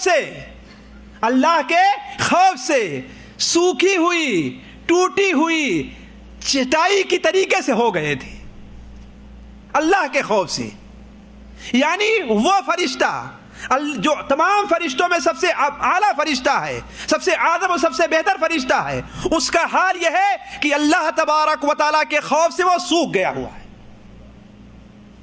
جس سے کوئی غلطی نہیں ہوتی، کہ ہوتی کوئی غلطی، ان سے تو کوئی گناہ نہیں ہوتے، اور ہم یہ ہیں کہ صبح و شام گناہ کا کام کیا کرتے ہیں اور پھر بھی اللہ تبارک و تعالیٰ سے نہیں ڈرتے ہیں۔ یاد رکھ لیں، ایک پیغام ہے اللہ تبارک و تعالیٰ کا، اللہ کے رسول صلی اللہ علیہ وسلم کا ارشاد ہے کہ اللہ تعالیٰ فرماتا ہے کہ میں اپنے بندوں کے اوپر 2 امن کو اور 2 خوف کو جمع نہیں کروں گا، 2 امن کو اور 2 خوف کو جمع نہیں کروں گا۔ اگر اس دنیا میں مجھ سے ڈرتا رہا تو آخرت میں اس کے اوپر کوئی خوف نہیں ہوگا، اور اگر اس دنیا میں مجھ سے نہ ڈرتا رہا تو آخرت میں اس کے اوپر خوف لاحق ہوگا، اسے خوف لاحق ہوگا۔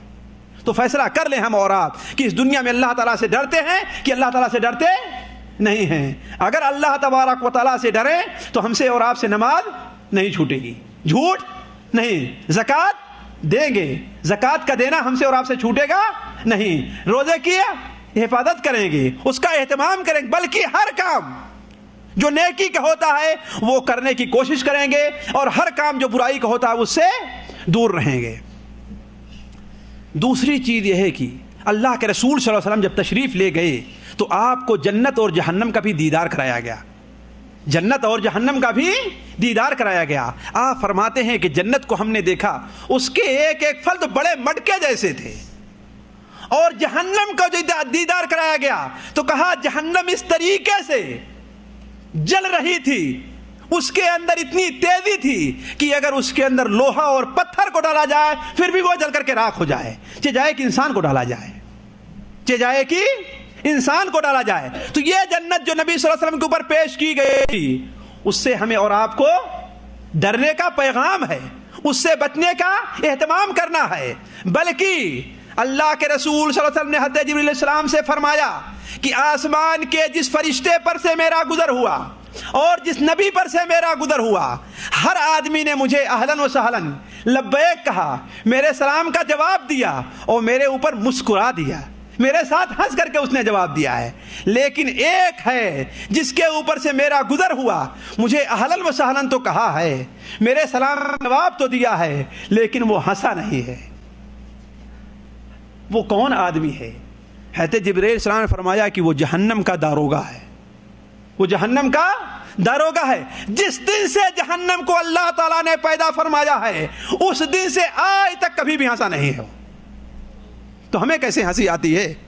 حالانکہ معلوم ہے کہ وہ جہنم میں نہیں جائے گا، ہے کہ نہیں ہے؟ جہنم کے نگراں ہے وہ، لیکن ہم اور آپ کوئی ہماری ذمہ داری نہیں لے سکتا کہ ہم جہنم میں نہیں جائیں گے۔ لیکن جہنم سے کتنے ڈرتے ہیں ہم اور آپ؟ کتنی بار ہماری آنکھوں سے جہنم کے خوف سے، جب اکیلے میں ہوں، اکیلے میں نماز پڑھ رہے ہوں، جہنم کے خوف سے ہماری آنکھ سے آنسو گرے ہوں؟ کتنی بار ہم نے، جب ہم اکیلے میں ہوں، اکیلے میں رہتے ہوں، جہنم کا ذکر آتا ہو تو اس سے ہم اور آپ کانپ جاتے ہوں؟ ایک دوسری حدیث میں آپ نے فرمایا کہ اے جبرائیل مالی لا ارا میکائیل ضاحکا قط، کیا وجہ ہے کہ میکائیل کو ہم نے کبھی بھی ہنستے نہیں دیکھا؟ تو جبرائیل علیہ السلام نے فرمایا کہ جس دن سے اللہ تعالیٰ نے جہنم کو پیدا کیا ہے اس دن سے میکائیل کبھی ہنسا نہیں ہے، اس دن سے میکائیل کبھی ہنسے نہیں ہیں۔ میں جہنم کی تفصیل کی طرف آپ کو نہیں لے جانا چاہتا، عرض کرنے کا مقصد یہ ہے کہ ہمیں اور آپ کو جہنم کا خوف کرنا چاہیے۔ مسلم شریف کے اندر روایت ہے کہ ایک بار صحابہ رضوان اللہ علیہم اجمعین سے کوئی کام ہوا، اللہ کے رسول اس پر ناراض ہو گئے، اور آپ نے فرمایا کہ اے لوگو، جو کچھ میں جانتا ہوں اگر وہ تم جان جاؤ تو لبکیتم کثیرا ولضحکتم قلیلا، تو تم رو گے زیادہ اور ہنسو گے کم۔ اور واللہ ہم میں سے ہر آدمی چند سیکنڈ کے اندر اپنے گریبان میں منہ ڈال کر کے سوچے کہ 24 گھنٹے میں کتنی بار ہم ہنستے ہیں اور کتنی بار روتے ہیں۔ سوچنے کی بات ہے، غور کریں آپ، کتنی بار روتے ہیں ہم اللہ تعالیٰ کے خوف سے اور جہنم کے خوف سے، اور کتنی بار ہنستے ہیں؟ کوئی مقارنہ ہے؟ 1 اور 100 کا بھی مقارنہ نہیں ہوگا اس میں، بلکہ 1 اور 1000 کا نہیں، بلکہ 1 اور لاکھ کا بھی نہیں ہے۔ کون سے ہم مومن ہیں جو معراج پر ہمارا اور آپ کا ایمان ہے، جہنم کی آگ پر ہمارا اور آپ کا ایمان ہے؟ وہ جہنم کی آگ، وہ جہنم کی آگ جس کی تیزی کا یہ حال ہے کہ اللہ کے رسول صلی اللہ علیہ وسلم نے ارشاد فرمایا کہ اگر اس میں لوہے اور پتھر بھی ڈالے جائیں پھر وہ ابھی راکھ ہو جائیں گے. اس دنیا کی آگ سے 70 گنا تیز ہے وہ آگ, ہے کہ نہیں ہے وہ آگ؟ اور اس کے اندر جو سانپ ہے, اگر ایک بچھو اور ایک سانپ نکل کر صرف پھونک مار دے زمین میں تو زمین کی کوئی نعمت اپنی حالت پر باقی نہ رہے, بلکہ ساری کی ساری نعمت بالکل بدمزہ ہو کر رہ جائے. کتنی بار اس کا خوف کر کے ہم نے اور آپ نے رویا. تو صحابہ کرام رضوان اللہ علیہم اجمعین سے آپ نے فرمایا جو بات میں جانتا ہوں اگر تم جان جاؤ تو تم رو زیادہ اور ہنسو کم. راوی کہتے ہیں کہ صحابہ کرام کے یہ سننا تھا کہ اپنا سر نیچے کر لیا اور ہر ایک رونے لگا. اتنی سخت گھڑی صحابہ کرام پر گویا کبھی نہیں آئی تھی. اتنی سخت گھڑی صحابہ کرام پر کبھی بھی نہیں آئی تھی. تو دیکھیں اس دنیا کے اندر جو آدمی ایک قطرہ بھی اگر اللہ تعالیٰ کے خوف سے اور جہنم کے خوف سے گرا دے گا تو انشاءاللہ اللہ تبارک و تعالیٰ اسے جہنم کی آگ سے محفوظ رکھے گا. صحیح ترغیب و ترہیب میں ہے کہ اللہ کے رسول صلی اللہ علیہ وسلم کی ارشاد ہے 2 آنکھیں ایسی ہیں کہ انہیں کبھی بھی جہنم کی آگ نہ چھوئے گی. وہ کون سی 2 آنکھیں ہیں؟ ایک وہ آنکھ جو اللہ تعالیٰ کے راستے میں سرحد پر بیٹھ کر کے مسلمانوں کی سرحد کی حفاظت کرتی ہے, اور دوسری آنکھ وہ ہے جو اللہ کے خوف سے روتی ہے, جو اللہ کے خوف سے روتی ہے. اسی طریقے سے اور ہمیں اور آپ کو جو سبق لینا ہے وہ کیا ہے؟ نماز کا معاملہ ہے. اللہ کے رسول صلی اللہ علیہ وسلم کو جو معراج کرائی گئی تو آپ کو دکھلایا گیا کہ ایک ایسا شخص ہے جسے کے سر کو پتھر سے کچلا جا رہا ہے, پتھر سے کچلا جا رہا ہے. اور بخاری شریف کی ایک روایت میں ہے کہ ایک آدمی چت لیٹا ہوا ہے, اس کے بغل میں ایک ڈھیر سارا پتھر لیے کھڑا ہے. ایک پتھر اس کے سر پہ مارتا ہے اور اس کا سر بالکل چورا چورا ہو جاتا ہے, پتھر دور جا کر گرتا ہے. وہ آدمی پھر جا کر کے وہ شخص پھر جا کر کے اس پتھر کو لے کر کے آتا ہے, اتنی دیر میں اس کا سر بالکل برابر ہو گیا ہے. اور یہی معاملہ اس کے ساتھ جاری ہے. حضرت جبریل نے کیا فرمایا؟ کون سا آدمی ہے جو نماز کے وقت سوتا رہتا ہے, جو نماز کے وقت سوتا رہتا ہے. دوستو نماز کا معاملہ عرض کرتا چلوں بڑا اہم ہے, بڑا اہم ہے. اتنا اہم نماز کا معاملہ ہے کہ حضرت عبد الرحمن ابن عوف, عمر ابن الخطاب, جابر ابن عبداللہ اور متعدد صحابہ کرام کا یہ فتویٰ ہے کہ ایک وقت کی نماز کو جان بوجھ کر کے چھوڑ دینے والا انسان مذہب سے خارج ہے اور کافر ہے. اس معراج کے اندر بے نمازیوں کا حشر ایسا دکھایا گیا ہے کہ جہنم کی بات تو بھی دور کی ہے, جہنم میں جانے سے پہلے عالم برزخ کے اندر بھی بے نمازی کو عذاب ہو رہا ہے, سخت عذاب ہو رہا ہے. بے نمازی کو عذاب ہو رہا ہے اور سخت عذاب ہو رہا ہے. بہت سے علماء جس میں سعودیہ کے دونوں بڑے عالم شیخ ابن باز, شیخ ابن عثیمین ہیں, ان کا بھی فتویٰ ہے کہ نماز کا تارک کیا ہے؟ کافر ہے. اور کافر کے لیے کیا عذاب ہے. میں بات کو دوسری طرف نہیں لے جانا چاہتا, ذرا یہ بھی دیکھیں کافر کے لیے کیا عذاب ہے. فالذین کفروا قطعت لهم ثياب من نار يصب من فوق رؤوسهم الحميم يصهر ما في بطونهم والجلود ولهم مقامع من حديد كلما ارادوا ان يخرجوا منها اعيدوا فيها وذوقوا عذاب الحريق. جن لوگوں نے کفر کیا ہے ان کے لیے آگ کا کپڑا پہنایا جائے گا. قطعت لهم ثياب من نار, ان کے لیے آگ کا کپڑا بالکل ان کے جسم کے اوپر فٹ ہوگا اور پہنایا جائے گا. یصب من فوق رؤوسهم الحمیم, اور ان کے سروں کے اوپر گرم پانی ڈالا جائے گا. یصهر ما فی بطونهم والجلود, اس پانی سے نہ صرف ان کا چمڑا جھلس جائے گا بلکہ ان کی پیٹ کی چیزیں باہر نکل جایا کریں گی. لیکن وہاں موت نہیں آئے گی, وہاں پر موت آئے گی نہیں آئے گی, موت کو تو ذبح کر دیا جائے گا. جیسے ہی جنتی جنت میں جائیں گے, جہنمی جہنم میں جائیں گے, دونوں کے بیچ میں جیسا کہ مسلم شریف کے اندر روایت ہے ایک میڈھے کی شکل میں موت کو لایا جائے گا اور کہے گا اے جنتیوں اس کو تم پہچانتے ہو؟ کہیں گے ہاں یہ موت ہے. اے جہنمیوں تم اس کو پہچانتے ہو؟ کہیں گے ہاں موت ہے، چنانچہ جنت اور جہنم کے بیچ میں اسے میڈے کی شکل میں ذبح کر دیا جائے گا اور کہا جائے گا اے جنتیوں ہمیشہ ہمیشہ رہو، اب تمہیں اس سے نکلنا نہیں ہے، اور اے جہنمیوں ہمیشہ ہمیشہ اس میں رہو، اب تمہیں اس سے نکلنا نہیں ہے۔ ذرا سوچیں وہ بھائی ہمارے جن سے فجر کی نماز عام طور پر چھوٹتی رہتی ہے، دوسری نمازوں کا ذکر ہی چھوڑ دیجیے، لیکن فجر کی نماز میں عام طور پر کوتاہی ہوتی ہے۔ اگر ان علماء کا فتویٰ صحیح ہے کہ ایک وقت کی نماز چھوڑنے والا بھی انسان جان بوجھ کر چھوڑتا ہے وہ کافر اور مذہب سے خارج ہے، تو ان کا کیا حشر آخرت میں ہونے والا ہے؟ یسحر ما فی بطونہم والجلود، اس گرم پانی سے ان کے چمڑے اور ان کے پیٹ کی ساری چیزیں نکل جائیں گی، اور اسی پر بس نہیں ہوگا، وَلَهُمْ مَقَامِعُ مِنْ حَدِيدٍ، آگ کا شعلہ جب انہیں اوپر کرے گا تو فرشتے لوہے کے ہتھوڑے سے ان کو ماریں گے اور پھر نیچے گرا دیں گے۔ وَلَهُمْ مَقَامِعُ مِنْ حَدِيدٍ، جب بھی اس سے نکلنا چاہیں گے تو انہیں واپس لوٹا دیا جائے گا، اور کیا کہا جائے گا؟ ذُوقُوا عَذَابَ الْحَرِيقِ، جہنم کے عذاب کو چکھتے رہو۔ دوستو، عزیزوں اور ساتھیوں، یہ پیغام لے کر کے یہاں سے اٹھیں اور دوسروں تک ہی پہنچا دیں کہ نماز کا معاملہ بڑا اہم ہے۔ نماز پر اتنا کچھ آپ لوگوں نے سن چکا ہے کہ اب اس سے زیادہ کچھ سنانے کی ضرورت نہیں ہے۔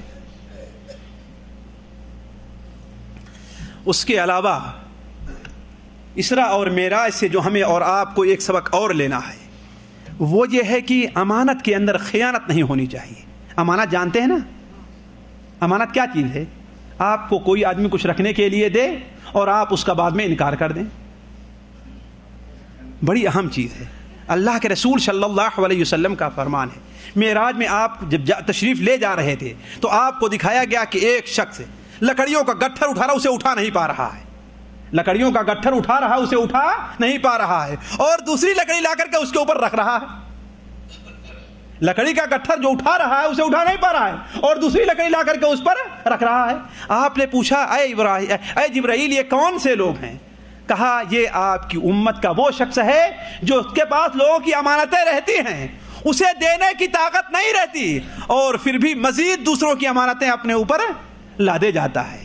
اور جانتے ہیں کہ امانت کا معاملہ یہ ہے کہ اگر امانت کسی کے پاس ہے اور اللہ تعالیٰ کے راستے میں شہید بھی ہو جائے پھر بھی اس کی معافی نہیں ہے، پھر بھی اس کی معافی نہیں ہے۔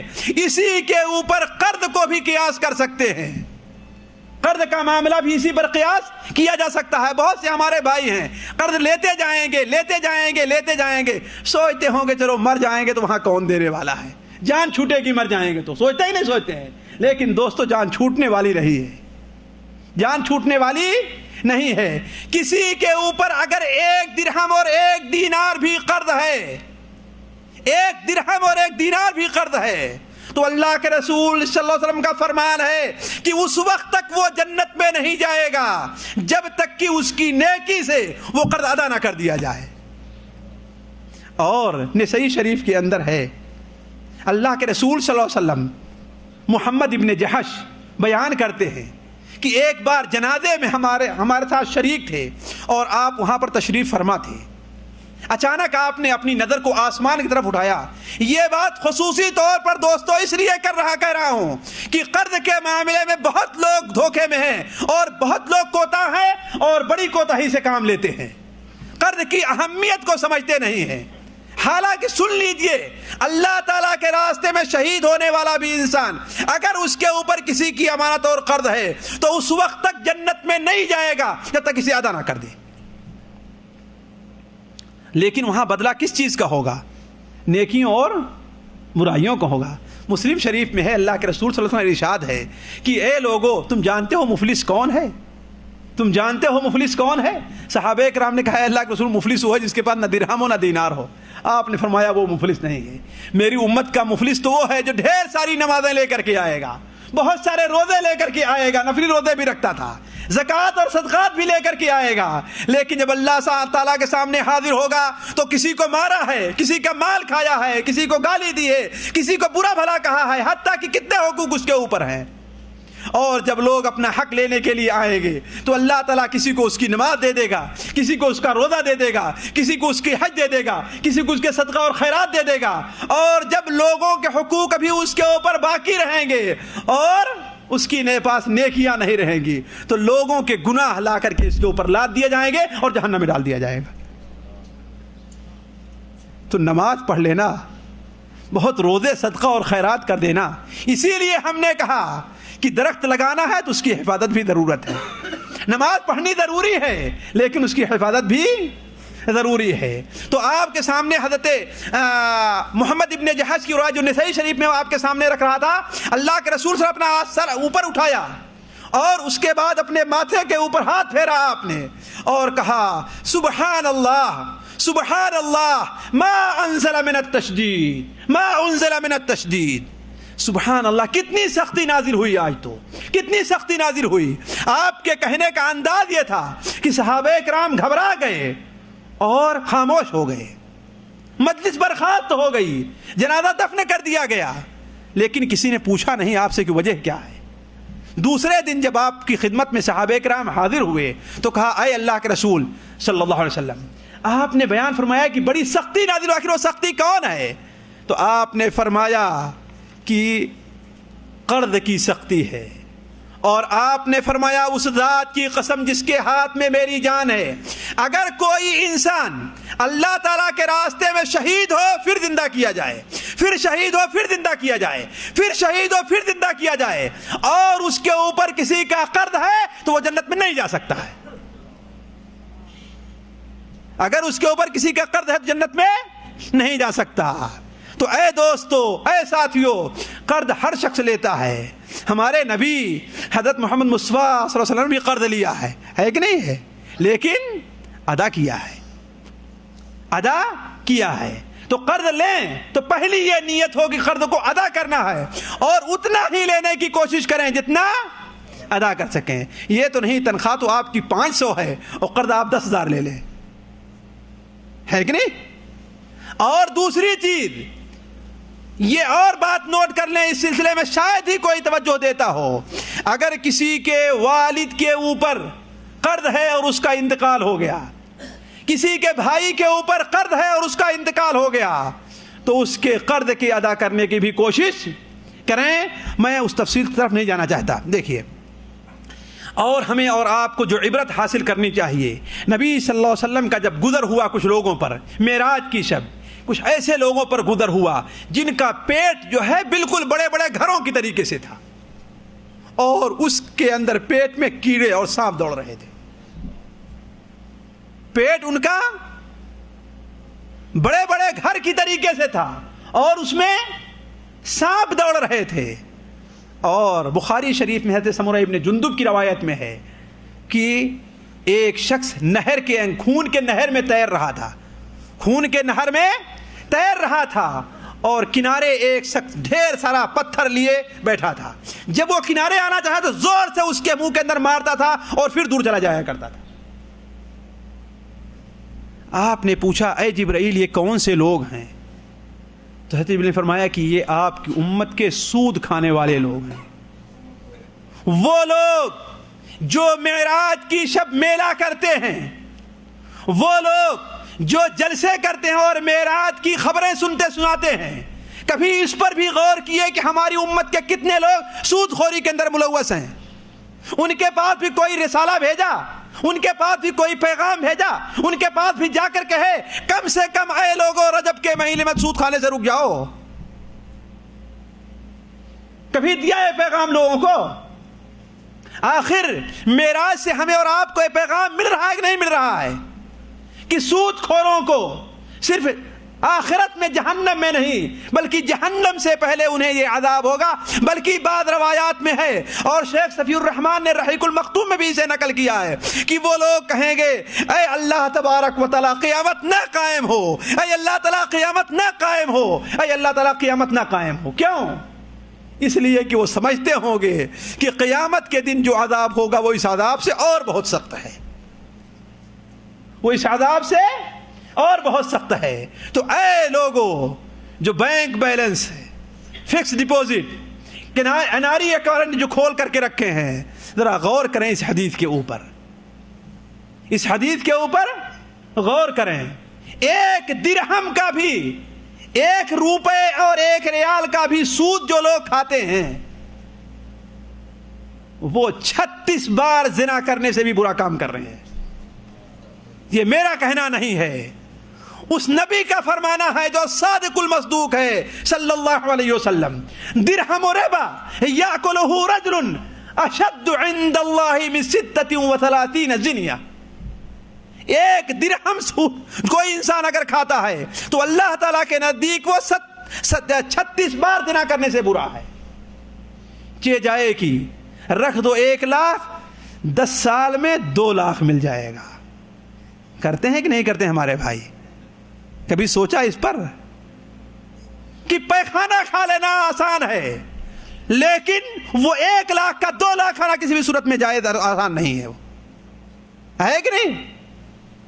اسی طریقے سے ہمیں اور آپ کو اسراء اور معراج سے جو سبق لینا چاہیے، ایک سبق اور ہے جو ہم میں سے عام طور پر لوگ اس کے اندر ملوث ہیں، ہم میں سے.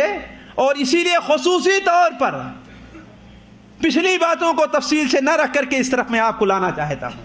عام طور پر لوگ ملوث ہیں. اللہ تعالیٰ سے دعا ہے کہ ہر مسلمان کو اس سے محفوظ رکھے. وہ کیا ہے؟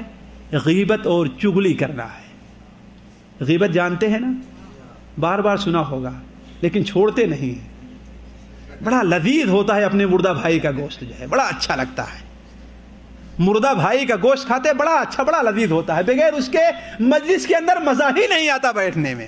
جب تک کہ فلاں کی غیبت نہ کریں، فلاں کی غیبت نہ کریں، ہندوستانی پاکستانی غیبت نہ کریں، پاکستانی ہندوستانی غیبت نہ کریں، پاکستانی مصری کی غیبت نہ کریں، ہندوستانی بنگلہ دیشی کی غیبت نہ کریں، ورکشاپ میں کام کرنے والے دکانداروں کی غیبت نہ کریں، دکاندار میں کام کرنے والے ان کی غیبت نہ کریں، ہندوستانی پاکستانی سعودی کی غیبت نہ کریں، سعودی پاکستانی کی غیبت نہ کریں. مسجد میں مزہ ہی نہیں ملتا. مجلس کے اندر ہوتا ہے کہ نہیں ہوتا ہے؟ لیکن اسراء اور معراج سے ہمیں اور آپ کو سبق لینا چاہیے. سنن ابو داود کے اندر ہے، حضرت انس بن مالک رضی اللہ عنہ کی روایت ہے. ذرا غور سے سنیں اور یاد کر کے جائیں. اللہ کے رسول صلی اللہ علیہ وسلم نے ارشاد فرمایا، لما عرج بی مررت بقوم لهم اظفار من نحاس. جب مجھے معراج کرائی گئی تو کچھ ایسے لوگوں پر سے میرا گزر ہوا جن کے ناخن تانبے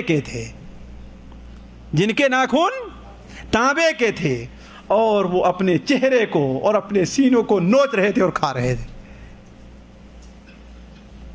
ذرا سوچیں، دنیا میں بہت آسان لگتا ہے غیبت کر لینا. جانتے ہیں غیبت اپنے بھائی کی برائی کا ذکر اس کے پیٹھ پیچھے کرے، اپنے بھائی کی کوئی ایسی بات بیان کرے جسے وہ ناپسند کرتا ہو. اگر یہ کہا جائے کہ فلاں کو دیکھو، پتہ نہیں کیسے کرتا پہن رکھا ہے اس نے، یہ بھی غیبت میں داخل ہے. فلاں کو دیکھو، اس کا بچہ کیسے ادھر ادھر ٹہلتا رہتا، اس کی حفاظت نہیں کرتا، نگرانی نہیں کرتا. فلاں کی بیوی کو دیکھو، اپنی بیوی کے اوپر کنٹرول نہیں کرتا. یہ ساری چیزیں غیبت میں داخل ہیں. یہ ساری چیزیں غیبت میں داخل ہیں. یعنی ہر وہ چیز جس کو سن کر کے اسے آپ کے بھائی کو تکلیف ہو، اگر اپنے بھائی کے پیٹھ پیچھے وہ چیز بیان کر رہے ہیں تو وہ کیا ہے؟ غیبت کہلاتی ہے. جسے قرآن مجید میں کیا کہا گیا ہے؟ وَلَا يَغْتَبْ بَعْضُكُمْ بَعْضًا. تم میں کا بعض ایک دوسرے کی غیبت نہ کرے. أَيُحِبُّ أَحَدُكُمْ. کیا تم میں سے کسی کو یہ پسند ہے أَن يَأْكُلَ لَحْمَ أَخِيهِ مَيْتًا. کیا اپنے بھائی کی، یہ نہیں کہا دوسرے کے بھائی کی، اپنے بھائی کی کا گوشت کھائے، اور وہ بھی بھائی زندہ نہیں، مردہ تو بکری بھی حرام ہے کہ جائز ہے. مردہ بکری، مردہ تو گائے بھی حرام ہے، مردہ تو اونٹ بھی حرام ہے کہ جائے کہ آپ کا بھائی ہو. فَكَرِهْتُمُوهُ. تمہیں اس سے نفرت آئے گی، تجھے اس سے نفرت ہوگی. تو عرض کرنے کا مقصد، غیبت کا معاملہ دوستو بڑا اہم ہے. آپ صلی اللہ علیہ وسلم کو معراج میں دکھایا گیا اسی لیے تاکہ آپ ہم سے بیان کریں، اور ہم اور نبی صلی اللہ علیہ وسلم کی امت جو ہے اس سے پرہیز کرے. اور ایک چیز خصوصی طور پر ہم جیسے مولویوں کے لیے وہ پیغام ہے، ہمیں بھی اس سے سبق لینا چاہیے. وہ کیا ہے؟ اللہ کے رسول صلی اللہ علیہ وسلم کا گزر ہوا ایسے لوگوں سے جن کے جبڑوں کو پھاڑا جا رہا تھا، اور کس سے؟ آگ سے جلایا جا رہا تھا. آگ کی چھریاں تھی جن سے ان کے جبڑے کو پھاڑا جا رہا تھا. ہم نے کہا اے جبرائیل، یہ کون سے لوگ ہیں؟ تو کہا گیا یہ آپ کی امت کی خطیب اور خطبہ لوگ ہیں جو لمبی لمبی تقریریں تو کرتے تھے اور خود اس پر عمل نہیں کرتے تھے، دوسروں کو نیک باتیں بتاتے تھے اور اپنے آپ کو بھول جاتے تھے، اپنے آپ کو بھول جاتے تھے، اپنی بیوی نماز نہیں پڑھتی اس کی طرف کوئی توجہ نہیں ہے اور لوگوں کے سامنے لمبی لمبی تقریریں کرتے تھے نماز پڑھنے کے لیے، اپنی بیوی صدقہ اور خیرات نہیں کرتی اس پر کوئی توجہ نہیں ہے اور دوسروں کو صدقہ اور خیرات کرنے کے لیے ابھارا جا رہا ہے۔ تو عرض کرنے کا مقصد کہ ایسے لوگوں کو بھی نبی صلی اللہ علیہ وسلم کو قیامت وہاں پر دکھایا گیا۔ ایک یہ بات اور ہے لیکن وقت جو مجھے دیا گیا تھا وہ ختم ہو گیا۔ ایک اور چیز آپ کے سامنے رکھ کر کے میں اپنی بات کو ختم کرتا ہوں۔ دیکھیے قابل توجہ بات یہ ہے کہ اللہ کے رسول صلی اللہ علیہ وسلم جب پہلے آسمان پر تشریف لے گئے تو کس سے ملاقات ہوئی آپ کی؟ آدم علیہ السلام سے۔ تو بخاری شریف کے حضرت ابو ذر کی روایت ہے رضی اللہ تعالیٰ عنہ کہ حضرت آدم علیہ السلام کے سامنے کچھ لوگ دائیں تھے، شخص کا ہے ڈھانچہ ہے، روحیں کہہ لیجئے کہ دائیں طرف کچھ روحیں تھیں اور بائیں طرف کچھ روحیں تھیں، بائیں طرف کچھ روحیں تھیں۔ ہمارے اور آپ کی توجہ اور کام کی چیز ہے۔ جب آپ یعنی حضرت آدم علیہ السلام دائیں طرف دیکھتے تو مسکرا دیتے تھے اور جب بائیں طرف دیکھتے تو رو دیتے تھے۔ پوچھا گیا کیا ہے یہ؟ کہا کہ حضرت آدم علیہ السلام کی جو اولاد ہیں دائیں طرف نیک لوگوں کی روحیں ہیں، جنتیوں کی روحیں ہیں اور بائیں طرف جہنمیوں اور برے لوگوں کی روحیں ہیں۔ جب دائیں طرف دیکھتے ہیں تو خوش ہوتے ہیں اور مسکرا دیتے ہیں اور جب بائیں طرف دیکھتے ہیں تکلیف ہوتی ہے اور رو دیا کرتے ہیں۔ ذرا سوچیں اگر وہ روحیں ان لوگوں کی تھی جو ابھی پیدا نہیں ہوئے ہیں تھے، جیسا کہ بہت سے علماء کا خیال ہے، تو میں ہماری اور آپ کی بھی روحیں رہی ہوں گی کہ نہیں رہی ہوں گی؟ تو سوچنا ہے کہ ہماری روحیں دائیں طرف تھی کہ بائیں طرف تھی، ہمارے باپ ہمارے دادا ہمارے بھائی ان کی روحیں دائیں طرف تھی کہ بائیں طرف تھی۔ تو پہلا سبق تو یہ ہے کہ باپ کو اپنے بیٹے کی نیکی کے باتوں پر خوش ہونا چاہیے اور اسے ترغیب دینا چاہیے اور اس کی برائی پر تکلیف ہونا چاہیے، اسے روکنا چاہیے۔ یہ نہیں کہ برے کام اس کو سکھائے جائیں، خود بھی فلمیں دیکھیں اور اس کو بھی فلمیں دکھائیں، بلکہ خود نماز پڑھائیں، انہیں مسجد طرف لے کر کے جائیں۔ ایک سبق تو یہ ہے اور دوسرا سبق یہ ہے کہ سوچیں کہ ہماری اس میں روحیں رہی ہوگی تو پتہ نہیں ہماری اور آپ کی روحیں دائیں طرف تھی کہ بائیں طرف تھی۔ کوئی یقینی طور پر کہہ سکتا ہے کہ میں جنتی ہوں؟ نہیں کہہ سکتا ہے۔ تو سوچنے کی بات ہے۔ اس لیے ہمیں اور آپ کو روزانہ اللہ تعالیٰ سے دعا کرنا چاہیے کہ اے اللہ تعالیٰ اگر آپ نے مجھے بدبختوں میں لکھا ہے تو اسے مٹا کر کے اللہ تعالیٰ مجھے نیک بختوں میں شمار کر دیں۔ اے اللہ تبارک و تعالیٰ ہمیں ان لوگوں میں شمار کر جنہیں تو جنت میں داخل کرنا چاہتا ہے۔ اے اللہ تعالیٰ میرا شمار ان لوگوں میں ہو جو لوگ حضرت آدم علیہ السلام کے دائیں جانب ہوں گے۔ اسی طریقے سے اور بھی بہت سی چیزیں حضرت آدم علیہ السلام کو دکھائی گئیں، ان میں کچھ وہ لوگ دکھائے گئے جو یتیموں کا مال ناجائز طور پر کھایا کرتے تھے۔ تو عرض کرنے کا مقصد یہ ہے کہ یہ آپ کے سامنے بلکہ مختصر طور پر ہم نے اسراء اور معراج اور اس سے ہمیں اور آپ کو کیا سبق لینا چاہیے آپ کے سامنے رکھا۔ اللہ تعالیٰ سے دعا ہے کہ آپ سے پہلے ہمیں ان باتوں پر عمل کرنے کی توفیق عطا فرمائے اور ہمارے سب مسلمان بھائیوں کو اس پر عمل کرنے کی توفیق عطا فرمائے۔ ان مبشرات سے ہمیں اور آپ کو خوش ہو اور اس پر مزید عمل کرنا چاہیے اور جو بری باتیں ہیں اس سے ہم اور آپ بچیں اور اس سے ہمیں اور آپ کو ناپسند کرنا چاہیے۔ اللہ تعالیٰ ہمارا اور آپ کا یہاں پر اکٹھا ہونا قبول کرے، یہاں جمع ہونے کی برکت سے اللہ تعالیٰ ہمارے اور آپ کے گناہوں کو معاف کر دے۔ ربنا تقبل منا انك انت السميع العليم وتب علينا انك انت التواب الرحيم وصلى الله على نبينا محمد وبارك وسلم۔ اب اگر کسی بھائی کے پاس سوال ہے تو کر سکتے ہیں۔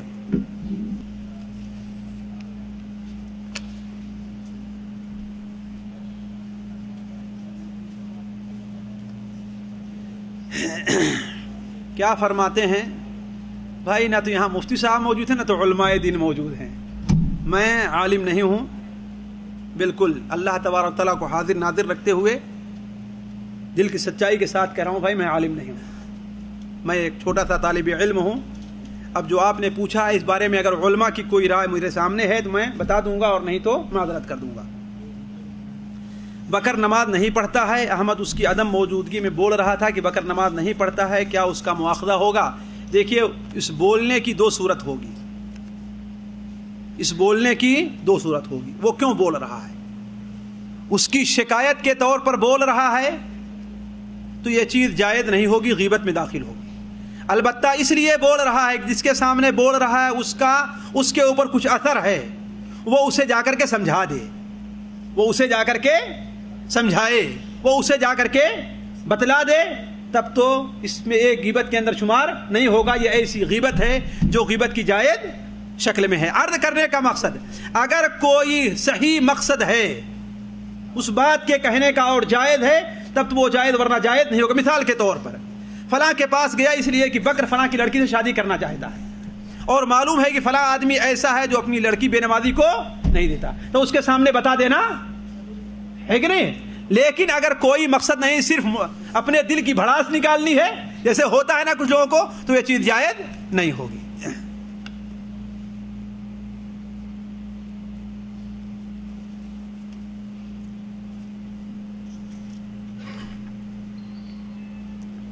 سود کا روپیہ کسے دینا چاہیے؟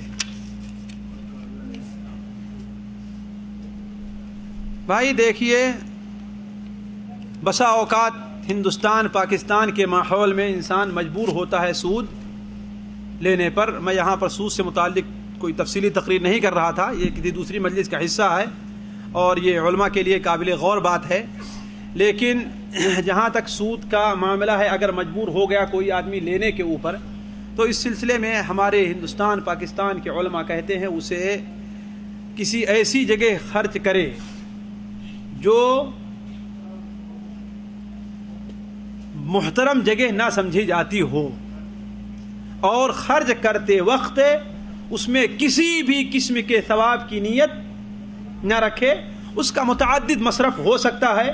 مسلمانوں کے خلاف جو طاقتیں اٹھ رہی ہیں ان کو توڑنے کے لیے بھی انہیں استعمال کیا جا سکتا ہے، اور ہمارے خیال سے یہ چیز ہمارے شیخ مشتاق صاحب زیادہ بہتر جانتے ہیں. اس پر انہوں نے کچھ لکھا وکھا بھی ہے.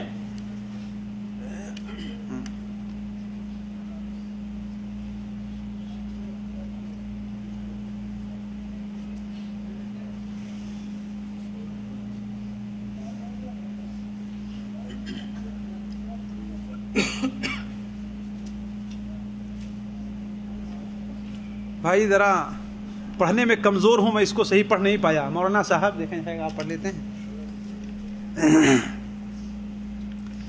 روٹ کے کھجور کے درخت کی کھجور کھا سکتے ہیں، یہ عام لوگوں کے لیے، میری معلومات کے حد تک عام لوگوں کے لیے لگائی گئی ہیں، ہے کہ نہیں ہے؟ اس پر کوئی رکاوٹ نہیں ہے، اس کو استعمال کر سکتے ہیں. بال بچوں کو چھوڑ کر جہاد کرنا، ظاہر بات بغیر بال بچوں کو چھوڑے جہاد کون کرے گا؟ بال بچوں کو ساتھ تھوڑی لے جائے گا.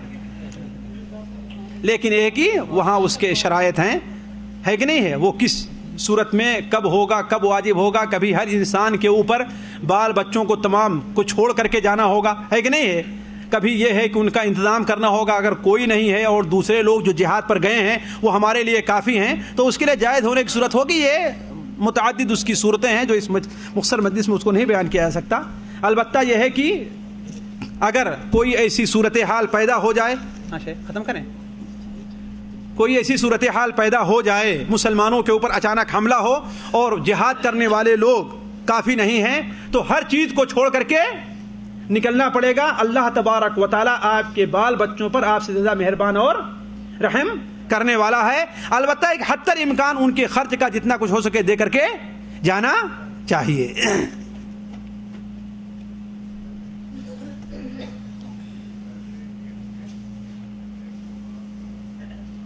اگر مؤذن اذان دے کر پھر دوبارہ جا کر لوگوں کو جگائے اور زور زور سے دروازہ کھٹکھٹائے اور کسے کہے کہ نماز کا ٹائم ہو گیا ہے اٹھو، تو یہ جائز ہے؟ حدیث سے ثابت ہے. حضرت بلال رضی اللہ تعالیٰ عنہ اذان کے بعد اللہ کے رسول صلی اللہ علیہ وسلم کو بسا اوقات جا کر کے بلایا کرتے تھے، یعنی اقامت کے ہو جانے کا کرتے تھے. اب اگر کوئی ایسی جگہ ہے، خاص طور آج کل دیکھیے مسئلے کو ذرا ایک وسیع انداز میں لینا چاہیے. ہم لوگ جذبات میں آ جاتے ہیں. ہمارا مسلمان جو ہے نا وہ چونکہ کھاتا ہے گوشت اس لیے بڑی جلدی جذبات میں آ جایا کرتا ہے کہ نہیں ہے؟ مسئلے کو ایک وسیع انداز میں لینا چاہیے. مثال کے طور پر دیکھیے آج کل ہے، اگر مسجد سے تھوڑی دور رہے، کمرہ بند رہتا ہے، اے سی چلتے رہتے ہیں، بسا اوقات مسجد کے بغل میں کمرہ رہتا ہے لیکن لوگ اذان اگر ایسی، تو اب ایسے لوگوں کو اگر مؤذن جا کر کے جگا دے رہا ہے کہ نہیں ہے، اذان سے نہیں جگے ہیں، تو اس میں کوئی قباحت اور کوئی برائی نہیں ہے کہ نہیں؟ تو مسئلے کو ذرا سے ایک وسیع انداز میں رہنا چاہیے، یہ نہیں کہ ہاں، اور اگر ہاں بھائی اس کو سمجھ لے کہ ہاں یہ سنت ہے، چاہے سن رہا ہو کوئی اذان کو، اس کو بھی بتانا سنت ہے، نہ بھی سن رہا ہو اس کو بھی بتانا سنت ہے، ظاہر بات یہ بات غلط ہے۔ جیسے کہ ایک بار میں ایک شہر میں گیا آج سے 2-3-4 سال پہلے، تو رمضان کا دن تھا، اذان ہو گئی، میں مسجد میں چلا گیا، کچھ دیر تک مؤذن صاحب مسجد میں بیٹھے، تو اس کے بعد کہتے ہیں بھائی 10 منٹ جماعت کھڑی ہونے میں باقی رہ گیا ہے، اعلان کرتے ہیں۔ اس کے بعد کچھ دیر کی اور بات، اچھا ہاں بھائی اب 5 منٹ جماعت کھڑی ہونے میں باقی رہ گیا ہے، پھر ہاں بھائی اچھا اب جماعت کھڑی ہونے والی۔ ظاہر بات یہ کام بالکل غلط اور بدعت ہے۔ اذان سن لیا ہے لوگوں نے، جگ رہے ہیں، تمہیں بتانے کی کیا ضرورت ہے؟ لیکن ہاں اگر کچھ لوگ سو رہے ہیں، نہیں اٹھ پائے اذان سے، یا الارم نہیں لگائے ہیں، یا کچھ اور ہے، تو انہیں متنبہ کرنے اور جگانے میں شرعی طور پر کوئی قباحت نہیں ہے۔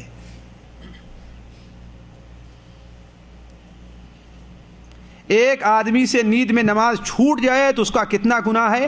دیکھیے، چھوٹ جانا اور بات ہے اور چھوڑ دینا اور بات ہے۔ چھوٹ جانا اور بات ہے اور چھوڑ دینا اور بات ہے۔ اس کو پڑھیں، مجھے نہیں پڑھ میں آ جائے۔ ایک آدمی سے نماز چھوٹ جائے، اس پر اگر اس کی نیت تھی کہ ہاں اٹھ کر کے نماز پڑھے گا، اور اٹھنے کے لیے جو اسباب ہوتے ہیں اسے بھی اس نے استعمال کر لیا ہے، پھر نہیں اٹھ سکا، تو اس پر کوئی گناہ نہیں، جیسے اٹھے ویسے نماز پڑھ لے، ہے کہ نہیں؟ لیکن الارم نہ لگائے، پڑوسیوں سے نہ کہے ہاں بھائی مجھے جگا دینا، اور پھر کہے بھائی میں سو گیا، نیند ہی نہیں کھلی، تو ایسا آدمی مجرم ہے، پکا مجرم ہے وہ، ہے کہ نہیں؟ ڈیوٹی پر جانے کے لیے الارم لگا دیتے ہو، ایئرپورٹ پر جانا ہے، ہاں بھائی ذرا دیکھو میری نیند کھلتی نہیں ہے، پڑوسی سے کہو جگانے کے لیے، ہوتا ہے کہ نہیں ہوتا ہے؟ تو نماز کے لیے کیوں نہیں کہتے ہو؟ اگر کسی مجبوری سے نیند لگ گئی اور نہیں اٹھ سکا، اس پر کوئی حرج کی بات نہیں ہے، کوئی گناہ اس پر نہیں ہے، جیسے نیند کھلے طہارت اور پاکی حاصل کر کے وہ نماز پڑھ لے، لیکن شرط ہے کہ اسباب استعمال کرے، ہے کہ نہیں؟ پڑوسی سے کہے، الارم لگائے، ساتھی سے کہے، اور اگر کچھ نہیں کہتا ہے، وہ کہتا ہے چلو، جب کچھ لوگ تو کہتے ہیں اچھا ہوا نیند آ گئی نا، ابھی جگ گیا ہوتا تو کم سے کم آدھے گھنٹے تو ضرور جاتے، ہے نا، نیند پوری ہو گئی، تو ایسے لوگ تو مجرم ہیں۔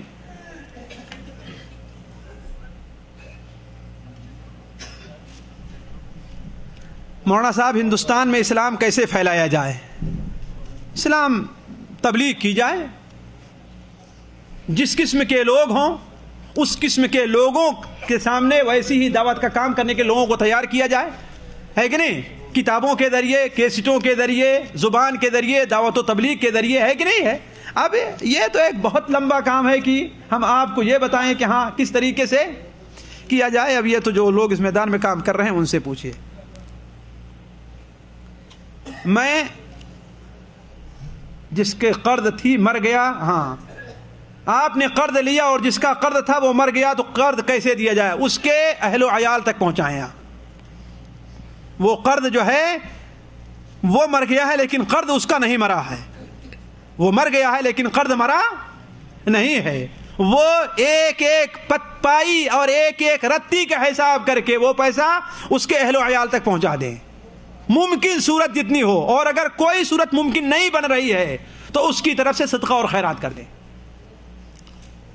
وہ مر ضرور گیا ہے لیکن اس کا قرض نہیں مرا ہے، اس کا قرض آپ کو دینا ہوگا، چکانا ہوگا، وہ اس کی میراث ہے، میراث میں تقسیم ہوگا، اس کے اہل و عیال کو، اس کے بچوں کو، اس کی بیوی کو، تو آپ کے اوپر یہ فرض اور واجب ہے کہ اس کا قرض، اس کا مال اس کے اہل و عیال تک پہنچا دیں۔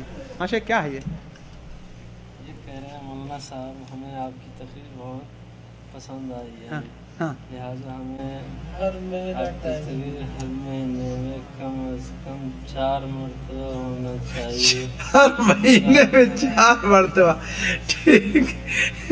ٹھیک ہے، اب میں ریاض الخبرہ میں رہ جاتا ہوں اور میں نے 4 بار سنا دوں گا آپ لوگوں کو۔